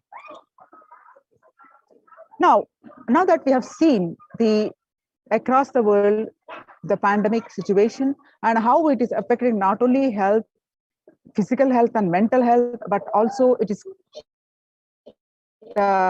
concerning our global peace. So how to cope up with this current COVID-19 pandemic? It is important to address the COVID pandemic which is seeing another setting in as a result of continuous lockdown, is resulting in delusional ignorance. Holding on to the delusion and supporting the space of delusional decisions leads to delusional arrogance. Continuous lockdown leads to delusional thoughts. I can't live forever in this lockdown, going out and then exposing oneself and putting the risk of on yourself and others with irresponsibility and insensitivity in the delusional arrogance. How to cope up with the current COVID-19 pandemic? The global COVID virus pandemic has left the whole world desperately looking for answers. Life as it has been experienced even back in February 2020 is no longer recognizable. Drastic change is the order of the day, with people having to redefine their world with new paradigms of economy, society, faith, religion, and health. Blessed are those who have had the greatest fortune to be with the incarnation of Paramashiva, the supreme pontiff of Hinduism, in their lives to carry them through this crisis.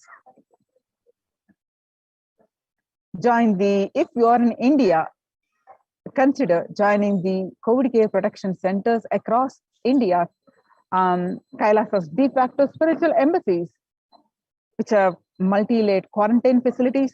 Register now through the link below, https://kailasa.org/Kailasa care.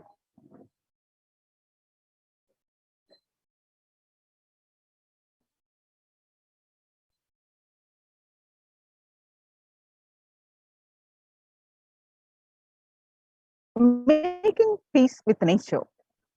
Development goals. If we start now, making peace with the nature is possible. Even amid pandemic, 2021 can go down as the year we made peace with the nature and set the planet to healing. Our environmental, social, economic challenges are interlinked. They must be tackled together. For example, we cannot achieve the sustainable developmental goals, including ending poverty by 2030, if climate change and ecosystem collapse are undermining food and water supplies in the world's poorest countries. We have no choice but to transform our economics and societies by valuing nature and putting its health at the heart of all our decisions. Now, let's watch a small clip on making peace with nature.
The World Health Organization Health and Peace Initiative. Health and peace are interrelated. In the words of the Director General of World Health Organization, Dr. Tedros, there cannot be health without peace, and there cannot be peace without health. If individuals and groups enjoy equitable access to health services, fulfilling their rights to physical and mental health, and health actors design neutral health interventions that promote trust and dialogue, and communities are empowered to cope with the violent conflict. Then health coverage is the universal bridge to generate trust and health emergency concerns. Affected communities are more likely to make meaningful contributions and peace and reconciliation to resist incitement to violence. A United Nations Institute of Peace. Amid COVID, we need enhanced international coordination to build peace. Tackling the pandemic and building resilience in fragile states requires concerted international action at local, national, and global levels. As the humanitarian and economic toll of the COVID-19 pandemic continues to grow, so does the risk that the crisis will fuel new conflicts around the world while stemming prospects for resolving ongoing ones. Stronger health systems and universal health coverage must be a priority. For the first time since 1945, the entire world is confronted by a common threat, regardless of nationality, ethnicity, or faith. A new social contract between people, governments, the private sector, civil society, and more can tackle the roots of inequality with fair taxation on income and wealth, universal benefits and opportunities for all. Now let us see the Supreme Pontiff of Hinduism contributions and Kailasa's contribution to the global peace. Vedic civilization tradition beautifully describes Yastu Sarvani Bhutani Atmani Ivanu Pashyati Sarva Bhuteshu Chatmanam Tatona Vigagupshate. Global peace is the byproduct of the individual bliss. Isha Upanishad, verse 6. So whenever an individual goes through spiritual bliss, he manifests a beautiful, peaceful life for him and everyone around him. If he is powerful enough, he moves the whole city and manifests peace. He is more powerful, he moves the whole village or whole country. If he is powerful enough, like incarnation, he moves the whole world and manifests peace for them. Global peace definitely is the byproduct of individual bliss. Now, let us watch a video. Global peace is the byproduct of individual bliss by the Supreme Pontiff of Hinduism. How to achieve the individual bliss? By practicing completion and by practicing unclutching, by taking the responsibility individually. So let's watch a video. The Supreme Pontiff of Hinduism explains this.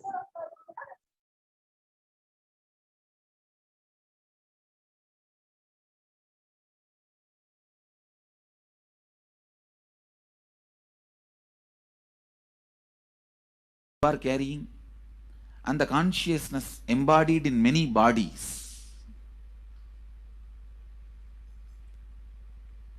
Please understand, the more deeper you go inside you, means more deeper space you go inside you, more expanded you become, more one with everything, more oneness you experience. Because the more deeper you go, the more you experience the unified field of consciousness. Various words are used.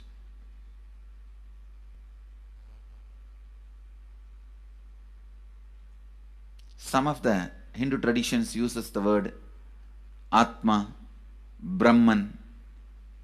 Some of the Hindu traditions use the word Nirvana. Whatever word you may use, Atman, Brahman, Nirvana, unified field of consciousness, whatever. But one thing I want to tell you, the deeper and deeper you go in your inner space, you experience the vast oneness.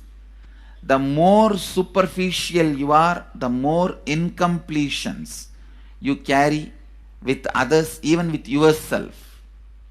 The more superficial you become, even your own right hand and left hand fights with each other. Different parts of you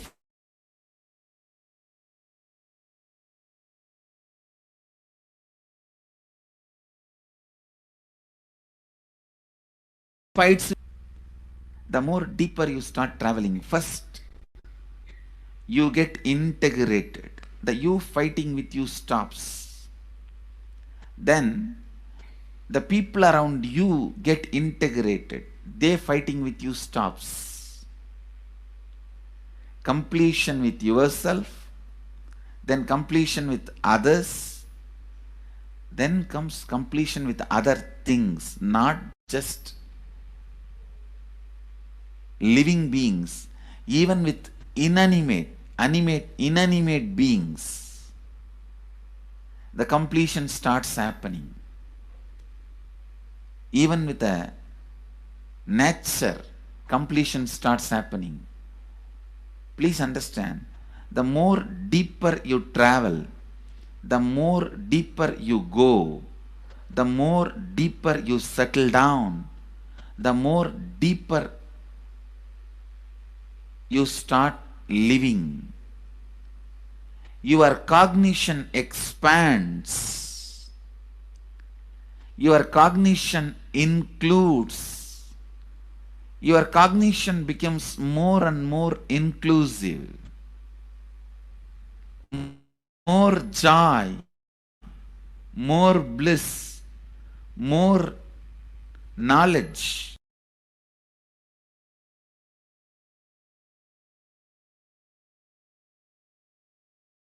More enlightenment.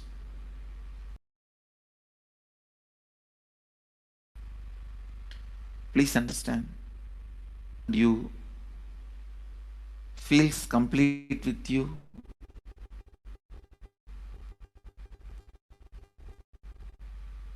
That is why I am saying, whether they have body or they are disembodied, in the deepest corners of your being, deepermost layers of your being, deepest parts of your being, you experience such powerful awareness, such joy.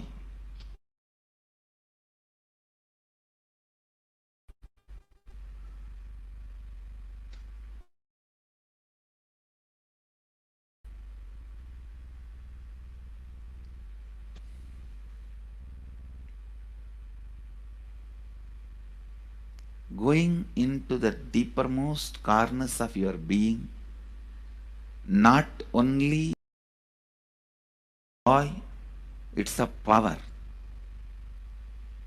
Because suddenly you will see everybody around you, everything around you listens to you. It really becomes a vibrant power where the tendency to exploit is not there. Listen, that's a very important thing. Power without the tendency to exploit. Because as long as you feel the other person is separate from you, it will always be used for exploiting. Because the other person is separate from you, then naturally what you will feel? Let me suck all the possible energy, intelligence, time, talent, treasure. But when you feel the other person is your own extension, you will see, you will be showering so much, enriching so much. The power you have will not be exploiting, it will be enriching. I tell you. Even if death comes at this moment, I can tell the death, I have enriched anybody.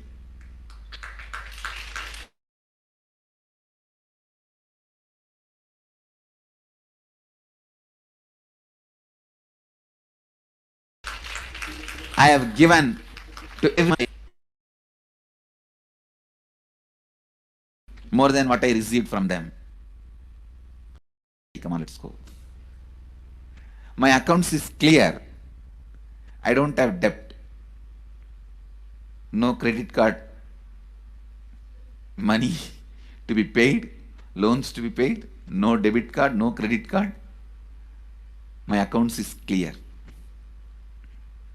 Understand, when you feel everyone is your extension, the power given to you, the power you gain, see, any living is power. Powerful way. Even in that, you will become powerful. So any lifestyle you choose, you will get.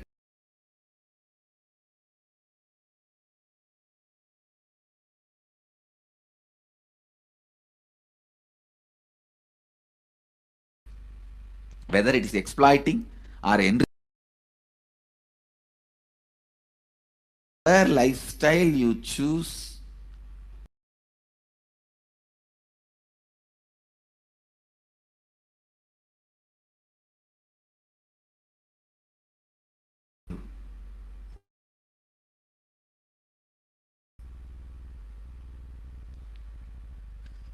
the first power you will experience is everything around you listens to you.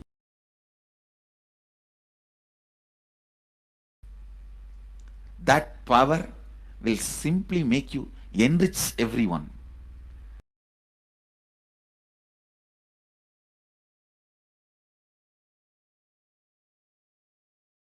Have through living is power of enriching. Whatever you do, as I said, whether you live the power of lighting brings more and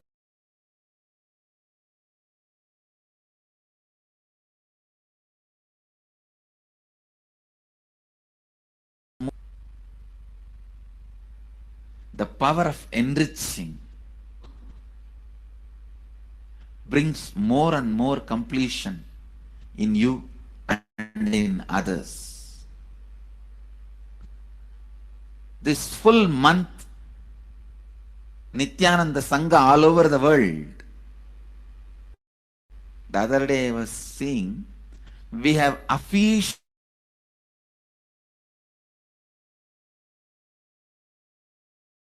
presence in more than 50 countries.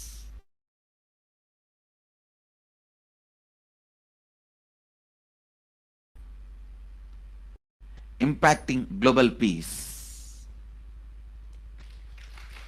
All of us this whole month will live completion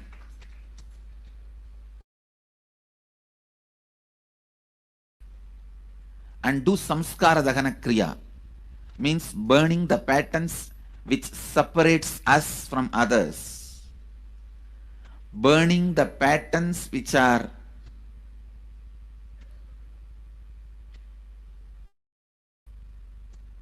constantly keeping us in a superficial level. All over the world, we will be doing samskara dahana kriya, burning our patterns and leading us to more and more completion. And we also have special 3 Nitya Dhyana Yoga program teaching people signs of completion.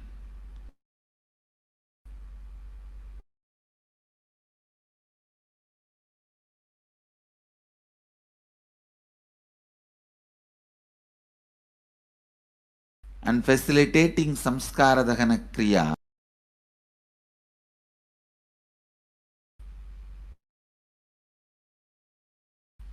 This month, 20th, 21st and 22nd, this whole month all over samskara dahana should do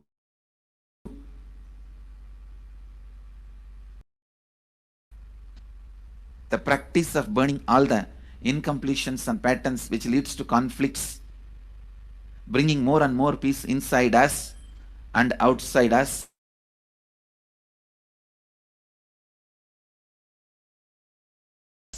Spreading peace. This whole month, let's impact global peace. Let us really contribute it.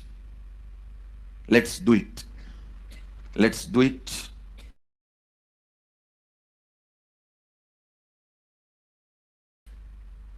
Not just talking about it. Let's do it.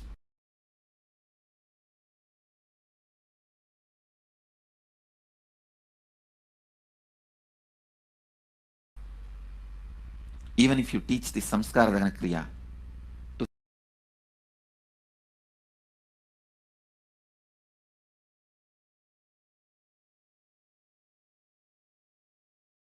each area, each place where negative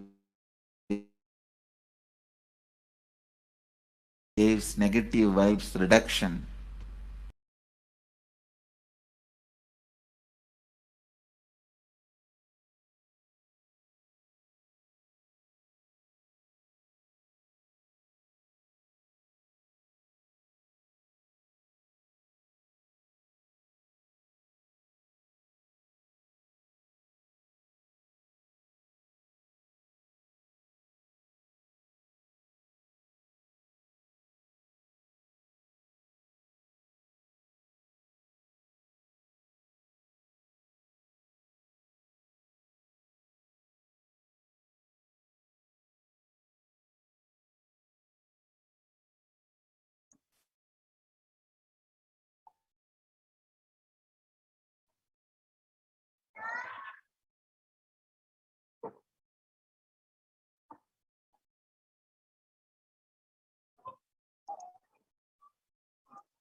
Sorry for the technical glitch.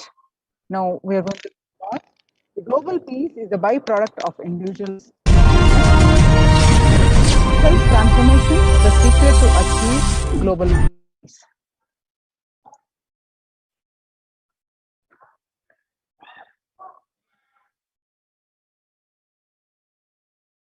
social answer means I'll tell, oh, you should all work for global peace.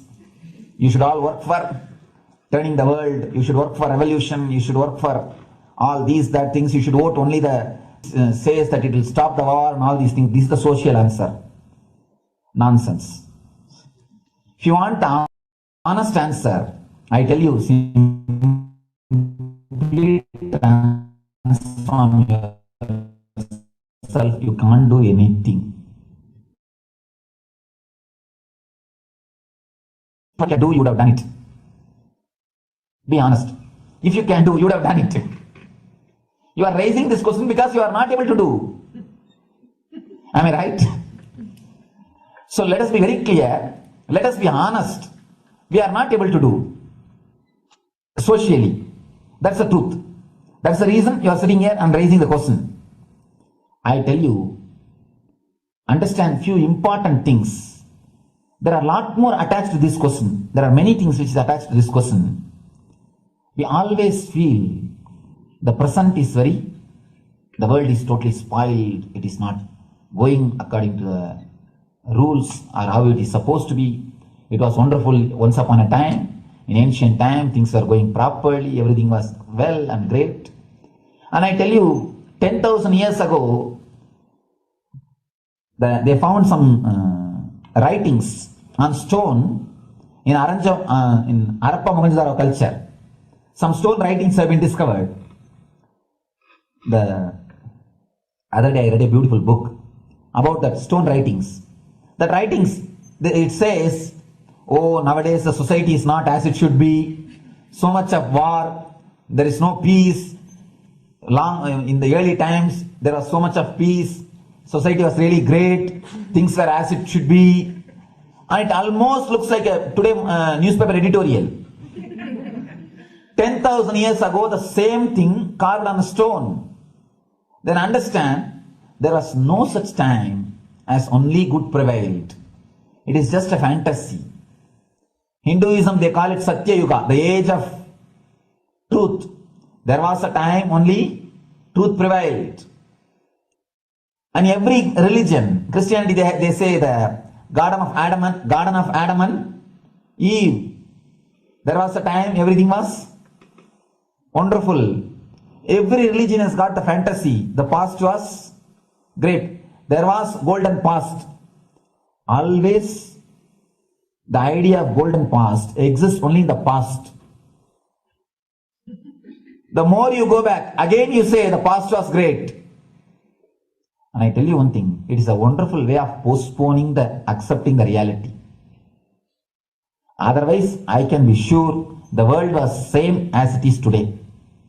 Whether it is 5,000 years ago or 10,000 years ago. Maybe one thing, there was no CNN channel that time. So the news did not reach you so quickly. That's all. The news did not reach you so quickly. That may be the only difference. But otherwise, I can be sure the good and the bad was equal. Good and the bad was equal. The same amount of wars were there. All the other things were there. You see, read the Puranas, the mythological stories of India. You see enough of dirty things. I think sometimes I find a little more. And if you see, if you read completely the Puranas or the Hindu scriptures, there are a lot of things much worse than modern day. The criminal activities or bad things or negative things, whatever you say, all this stuff. And never think only present day is corrupted or violent. In the ancient days also, all these things were there. Only one thing was not there, the CNN news or the internet. So the news did not reach you. But otherwise I can tell you, enough the good and bad was there. It always will exist. It will exist. All you can do is, if you awaken yourself, if you reach the enlightenment state, you can go beyond it. And I tell you, enlightenment is the only service you can do to the society. Just become enlightened so that you will reduce the negativity. Now, as of now, you are also the part of negative group. Naturally, we will be a negative group. As long as we are unenlightened, we will be the part of collective negative consciousness. So if you become enlightened, at least you will reduce your weight. That's the only thing we can do. Nothing else can be done. So all I request you to do is just become enlightened. Realize that you are a lion. That's the only way to help yourself and the society. Otherwise, all revolutions, you see, all revolution again end up as one more tradition. In last 2000 years, 3000 wars have happened in the humanity. In 2000 years, 3000 wars. Human beings have not done anything except doing wars, except fighting. Everybody claims he wants to do revolution. He wants to spread peace. You see, every country claims their army is a defensive army. Tell me, every country says defensive army. Then who is offending? These are all just, games. The idea of peace is a pure game.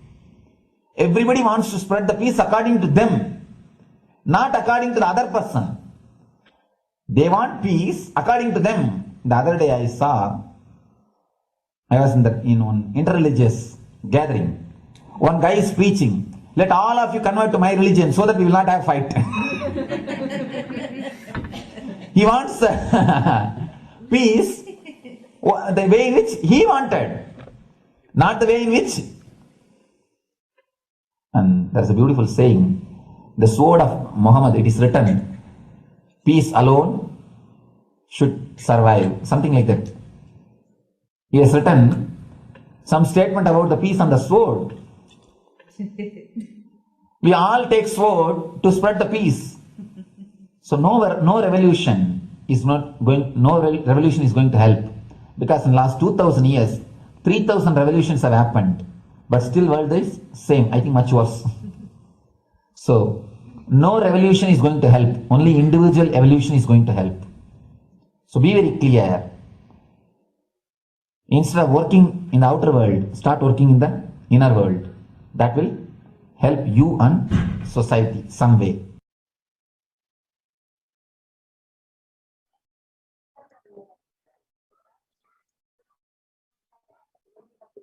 Social. Now, the Supreme Pontiff of Hinduism shares about Sri Kailas is all about peace-based powerfulness.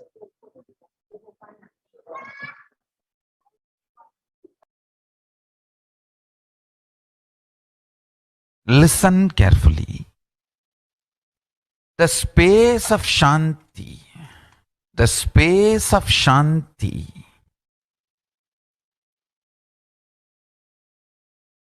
is where Kailasa grows.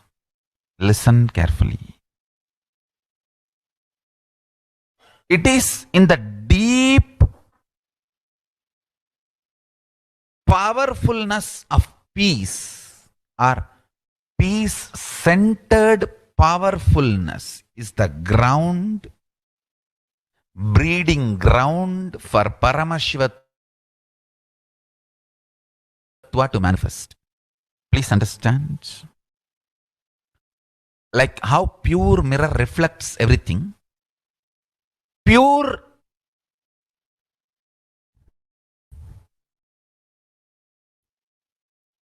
Shanti-based Shakti, peace-based powerfulness reflects Paramashiva. Paramashiva manifests in peace-based powerfulness. Please understand. Neither violence nor powerlessness.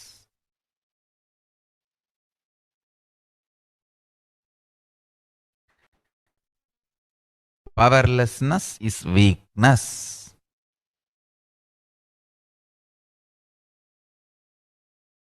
Is abusive. Peace-centered powerfulness. Powerfulness-centered peace.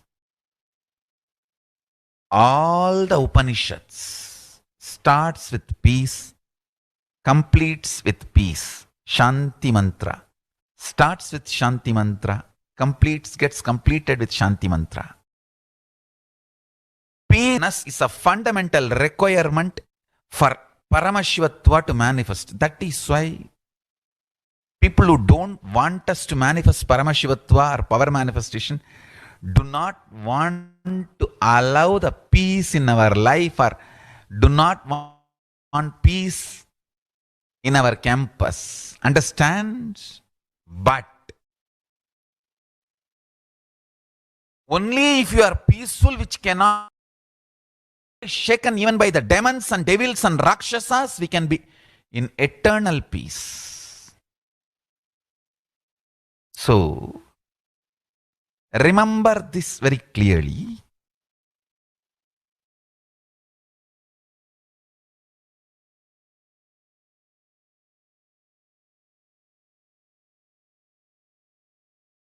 Peace alters the very DNA structure, genetic structure.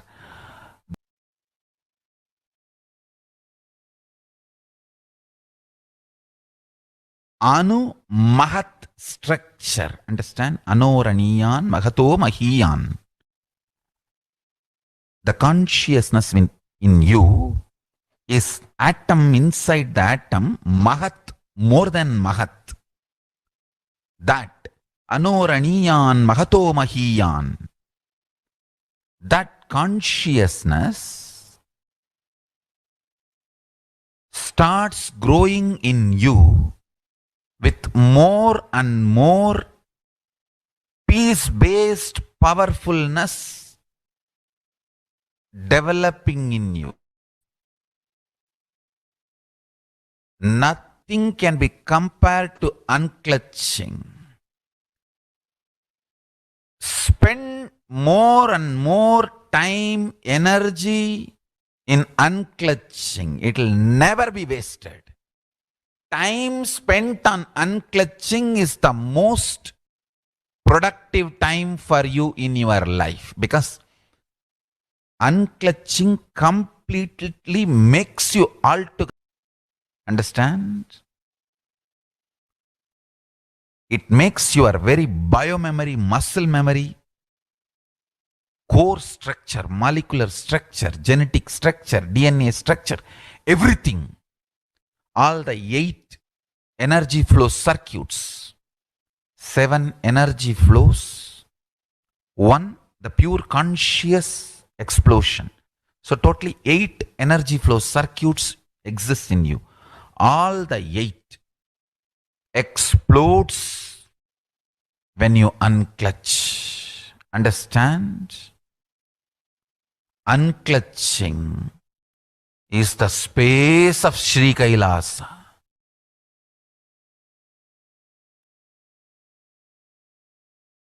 Listen carefully.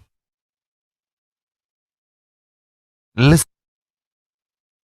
Now, the Supreme Pontiff of Hinduism says every prayer in Hinduism ends with peace and begins with the peace, and every Hindu has to take the responsibility for this, for the global peace.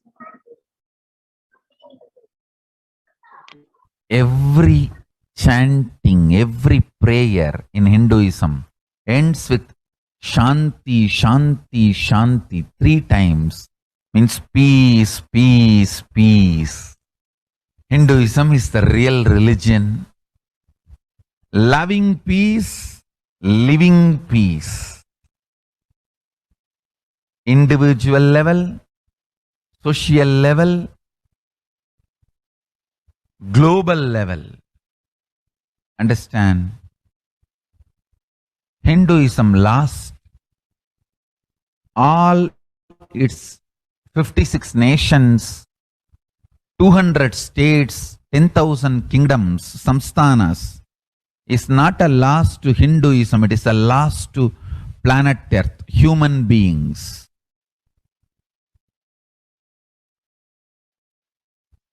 Wherever Hinduism is practiced, kept alive, the ideal of global peace is kept alive. Just do this one simple statistics. You yourself study. Google and study. Take the top 10 religions and list how many people they converted in last 200 years, how many people they killed. List for each religion. I can be 200% sure you yourself will realize Hinduism is the most peace-loving and peace-living religion, neither conversion nor terrorism. Neither conversion nor terrorism.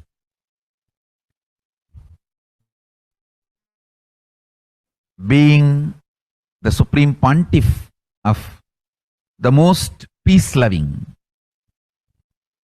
peace-living religion, I give you all my blessings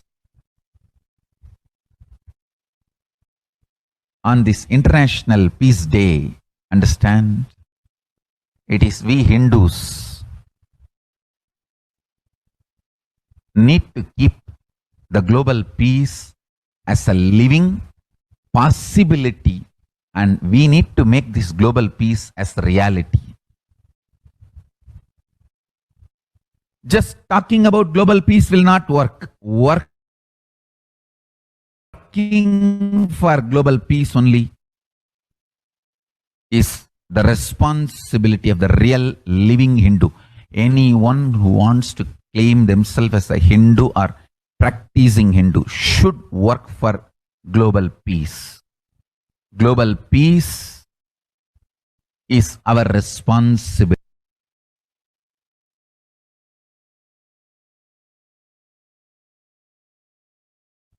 Every chanting, every prayer,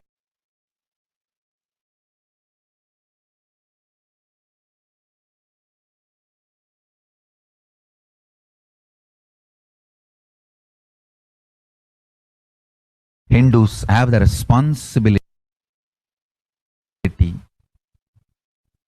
to bring global peace. So you can also throw a challenge. See, if you are making a Hindu micronation, you can throw this challenge to each one, your friends, family, 10 people. Let them participate in the challenge and then let them send a challenge to others. So I welcome all the living and practicing Hindus to become founding fathers of Kailasa micronation in your countries. You can also make a challenge, like how they made ice bucket challenge and all that. We can make a challenge. You form Hindu micronation and claim, I am the founding father of the Hindu micronation Kailasa. And then you can invite your family, friends for a challenge. 11 people. You form and you challenge 11 people and they also form and they spread. So let us start spreading. This project is my message on this International Day of Peace. Let us start working for global peace instead of just talking. The work we do will talk for us. The talk we do will not work for us. This is the message. The work we do will talk for us. The talk we do will not work for us. Global peace is the responsibility of Hindus. We living, practicing Hindus, not only we should achieve the individual peace through unclutching, yoga, meditation, we should also create an ecosystem where the global peace starts manifesting. This Kailasa Hindu micronation is the enlightenment ecosystem. I request every living practicing Hindu to manifest, do it. So the global peace can manifest from these Kailasa Hindu micronations all over the world.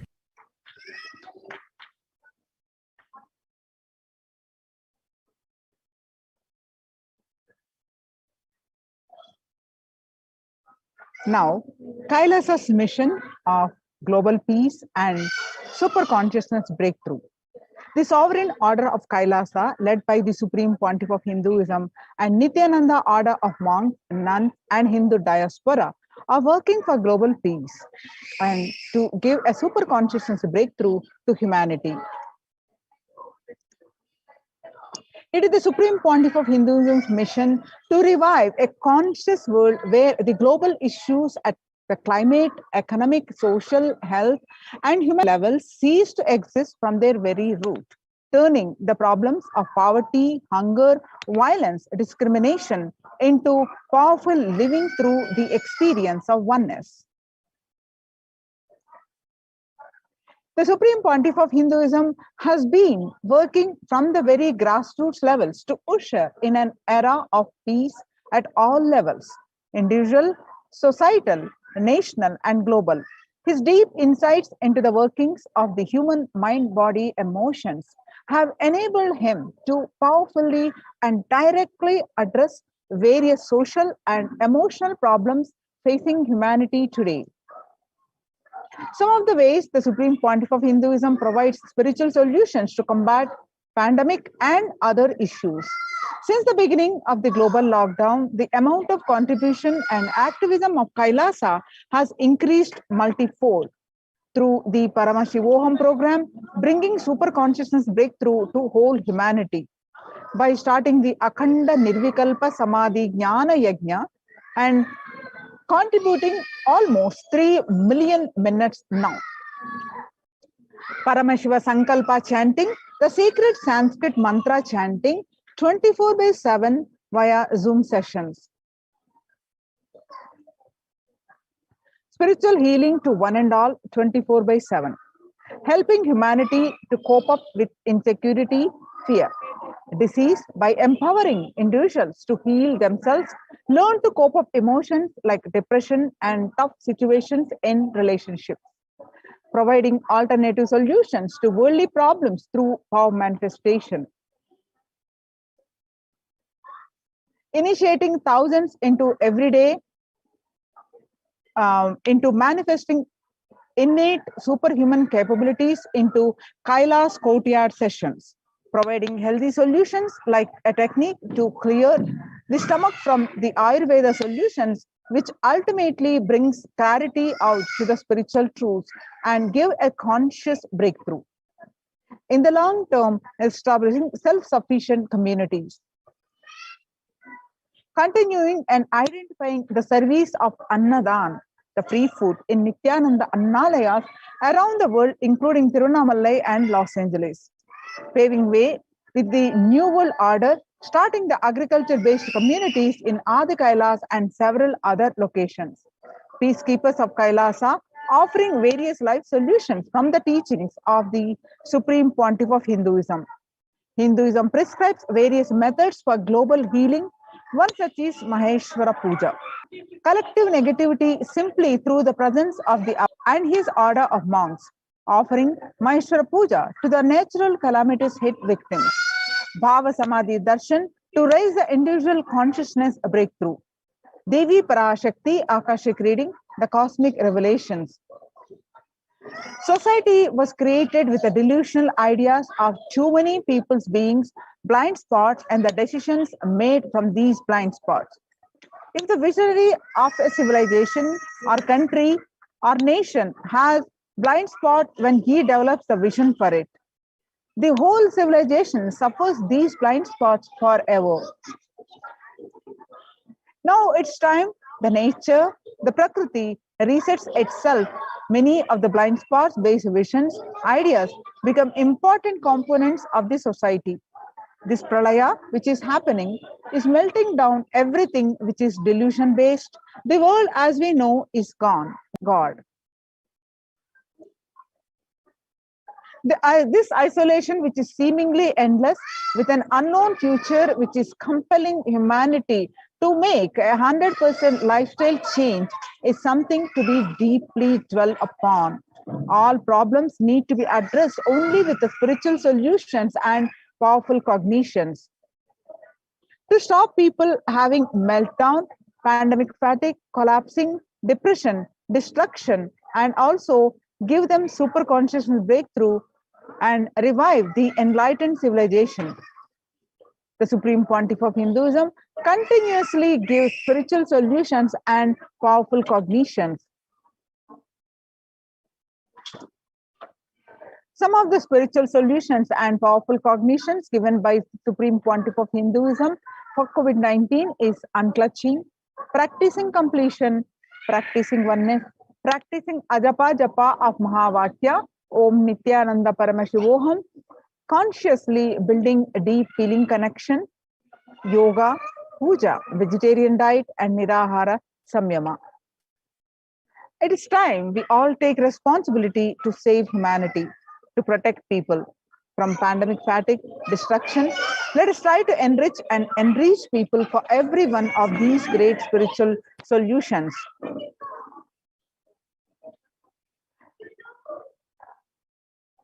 The unclutching meditation, the Nirvikalpa Samadhi Jnana Yajna, people from over 50 countries continuously radiate the space of Paramashiva by practicing the unclutching meditation 24/7, 7 days a week, and it started on 13th May till now, continuing, and at any given point of time, 4 to 8 zones actively unclutching around the world. Join this movement at http://kailasa.tv/minutes for peace.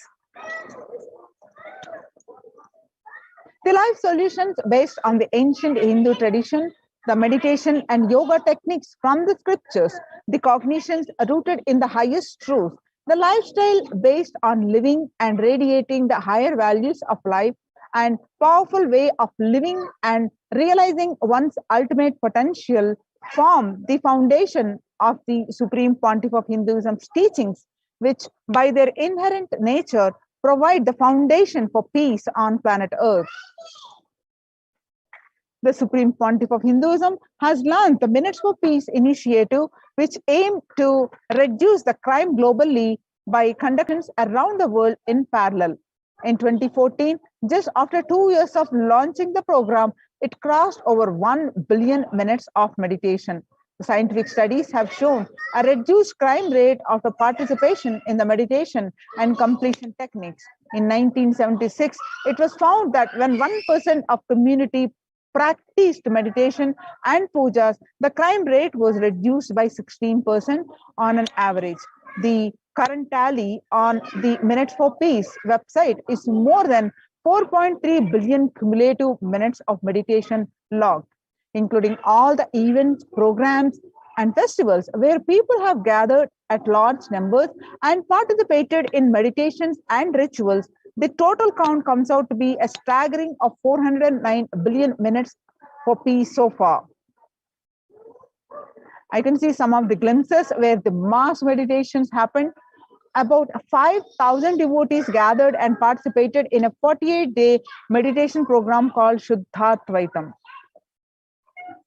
The Supreme Pontiff of Hinduism has hosted Kumbh Mela, United States of America in Los Angeles since 2007. Nithyananda Sangha is entrusted as the only organization to host Kumbh Mela outside India by the Akhila Bharatiya Akhada Parishad. In September 2006,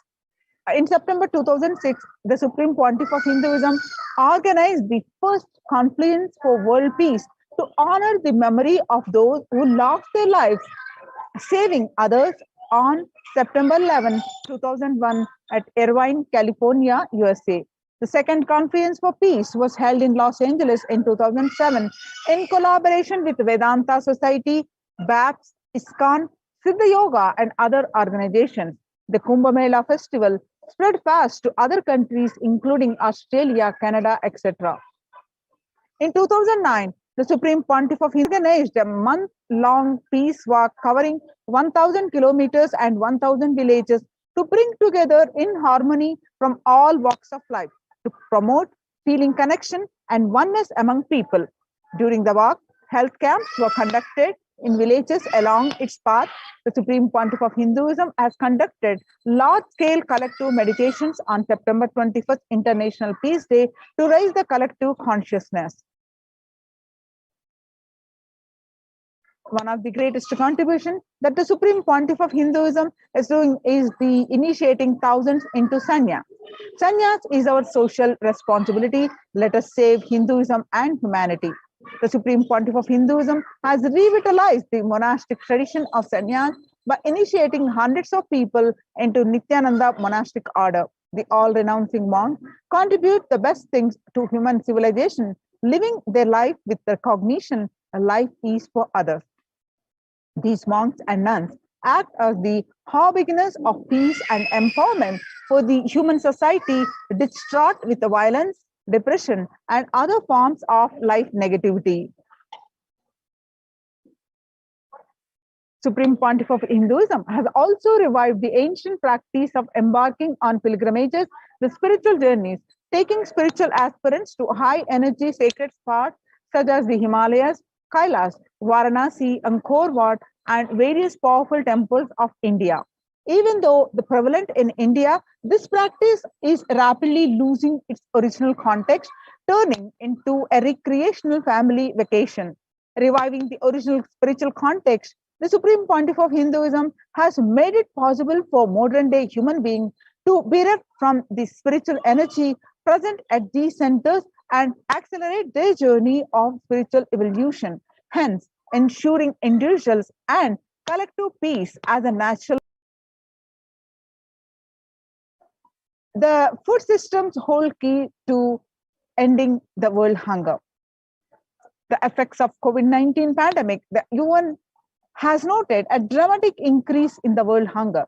According to the state of food security and nutrition in the world, 1/10 of the global population, as many as 811 million people, were undernourished in 2020, an increase of 118 million from 2019. According to the Eat, Lancet Commission, moving toward diets with the diversity of plant-based foods, low amounts of animal source foods, unsaturated rather than the saturated fat, are limited amounts of refined grains, highly processed foods, and added sugars could prevent between 19 and 24% of all adult deaths each year. Under the Red Om project, No Hunger Project, launched by the Supreme Pontiff of Hinduism through the Annalayas, the food donation centers of the Kailasa spiritual embassies, the Supreme Pontiff of Hinduism has served over 5 billion organic sattvic vegetarian meals so far. Giving free food to all the citizens is the economic policy of Kailasa, deriving the reference from Vedas and Agamas. Recently, under the humanitarian initiative launched by the Supreme Pontiff of Hinduism, is the opening of Kailasa's COVID care centers in India, where the monastery campuses have been turned into a multi-layer quarantine facility to safeguard the inmates against any possible point of contact with the outer world. The Supreme Pontiff of Hinduism has opened this service free to all people, regardless of all differences, any differences in age, gender, caste, creed, ethnicity, color, or socio-economic status. Food, shelter, internet, and all basic facilities, including medical care, are provided at these COVID care centers, free of cost and for an indefinite time. The outcome has been splendid. Zero infection rate so far among the participants, a feat not achieved anywhere else in the world, let alone in India. This response model of handling the COVID-19 pandemic at a community level, along with the guidelines and recommendation for governments, has been recognized and accepted by the United Nations as well. Now, you can see some of the glimpses where the participants of the COVID care program offered by the Supreme Pontiff of Hinduism are enjoying a healthy, blissful spiritual lifestyle in multi-layered protection. They enjoy a stress-free time following a spiritual morning routine, doing yoga, doing puja, temple sevas, volunteering, and contributing festivals, celebrating all the latest festivals, and enjoying not only a stress-free life, protection, 100% protection from the COVID pandemic, and having a spiritual breakthrough, a breakthrough from their all the issues, being it a health, worries, all the issues having resolved and getting a spiritual breakthrough, enjoying a fun-filled activism, the spiritual life in these Kailasa's COVID care protection centers. So join these COVID care protection centers. If you're in India, register now through the link below, https://kailasa.org/Kailasa care.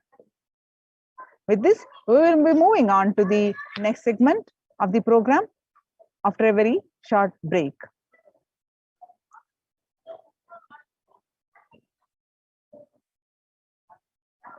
Please sit with the deep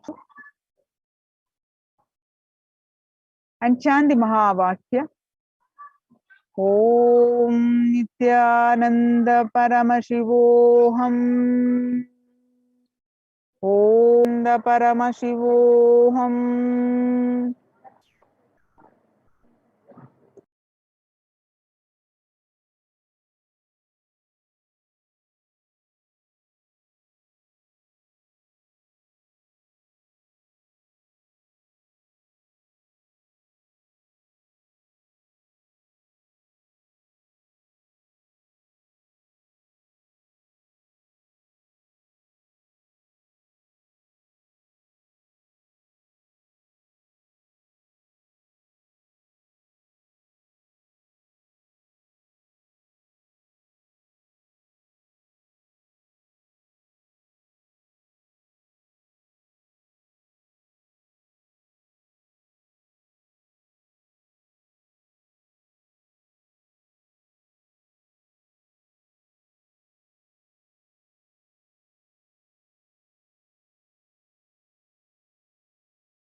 Nithyanandam, everyone.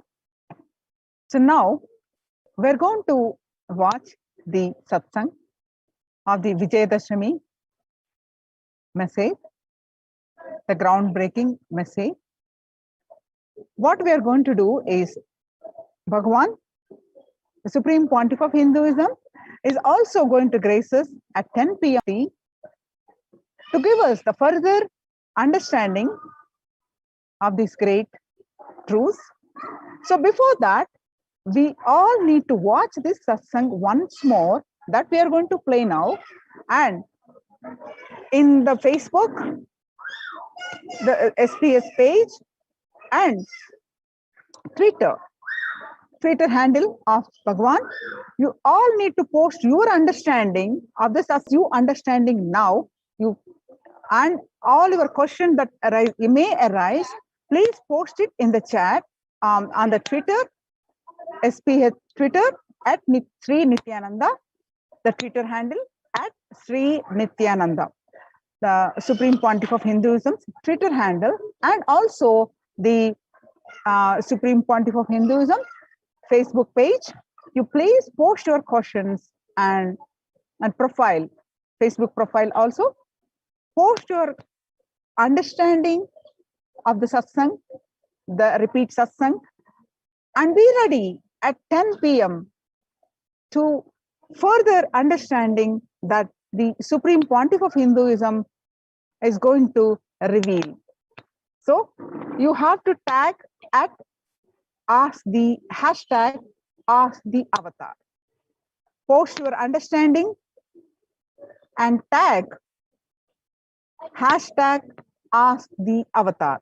The Supreme Pontiff of Hinduism may choose to answer your questions. So I repeat, as your understanding, you can post or the question that may arise. Even the questions also you can post with the hashtag ask the avatar. The Supreme Pontiff of Hinduism may choose to answer your question. So let's get ready to listen to the satsang one more time and post our understanding of the satsang and any question that we may have. Let's post it at the Supreme Pontiff of Hinduism's Facebook and the Twitter with the hashtag ask the avatar and get your questions. You may be lucky enough to get your questions answered. So let's get ready for this exciting opportunity and let's get ready, prepare ourselves with a thorough understanding, with one more level of understanding to listen to the satsang, the live satsang at 10 p.m. IST. Thank you, Nithyanandam.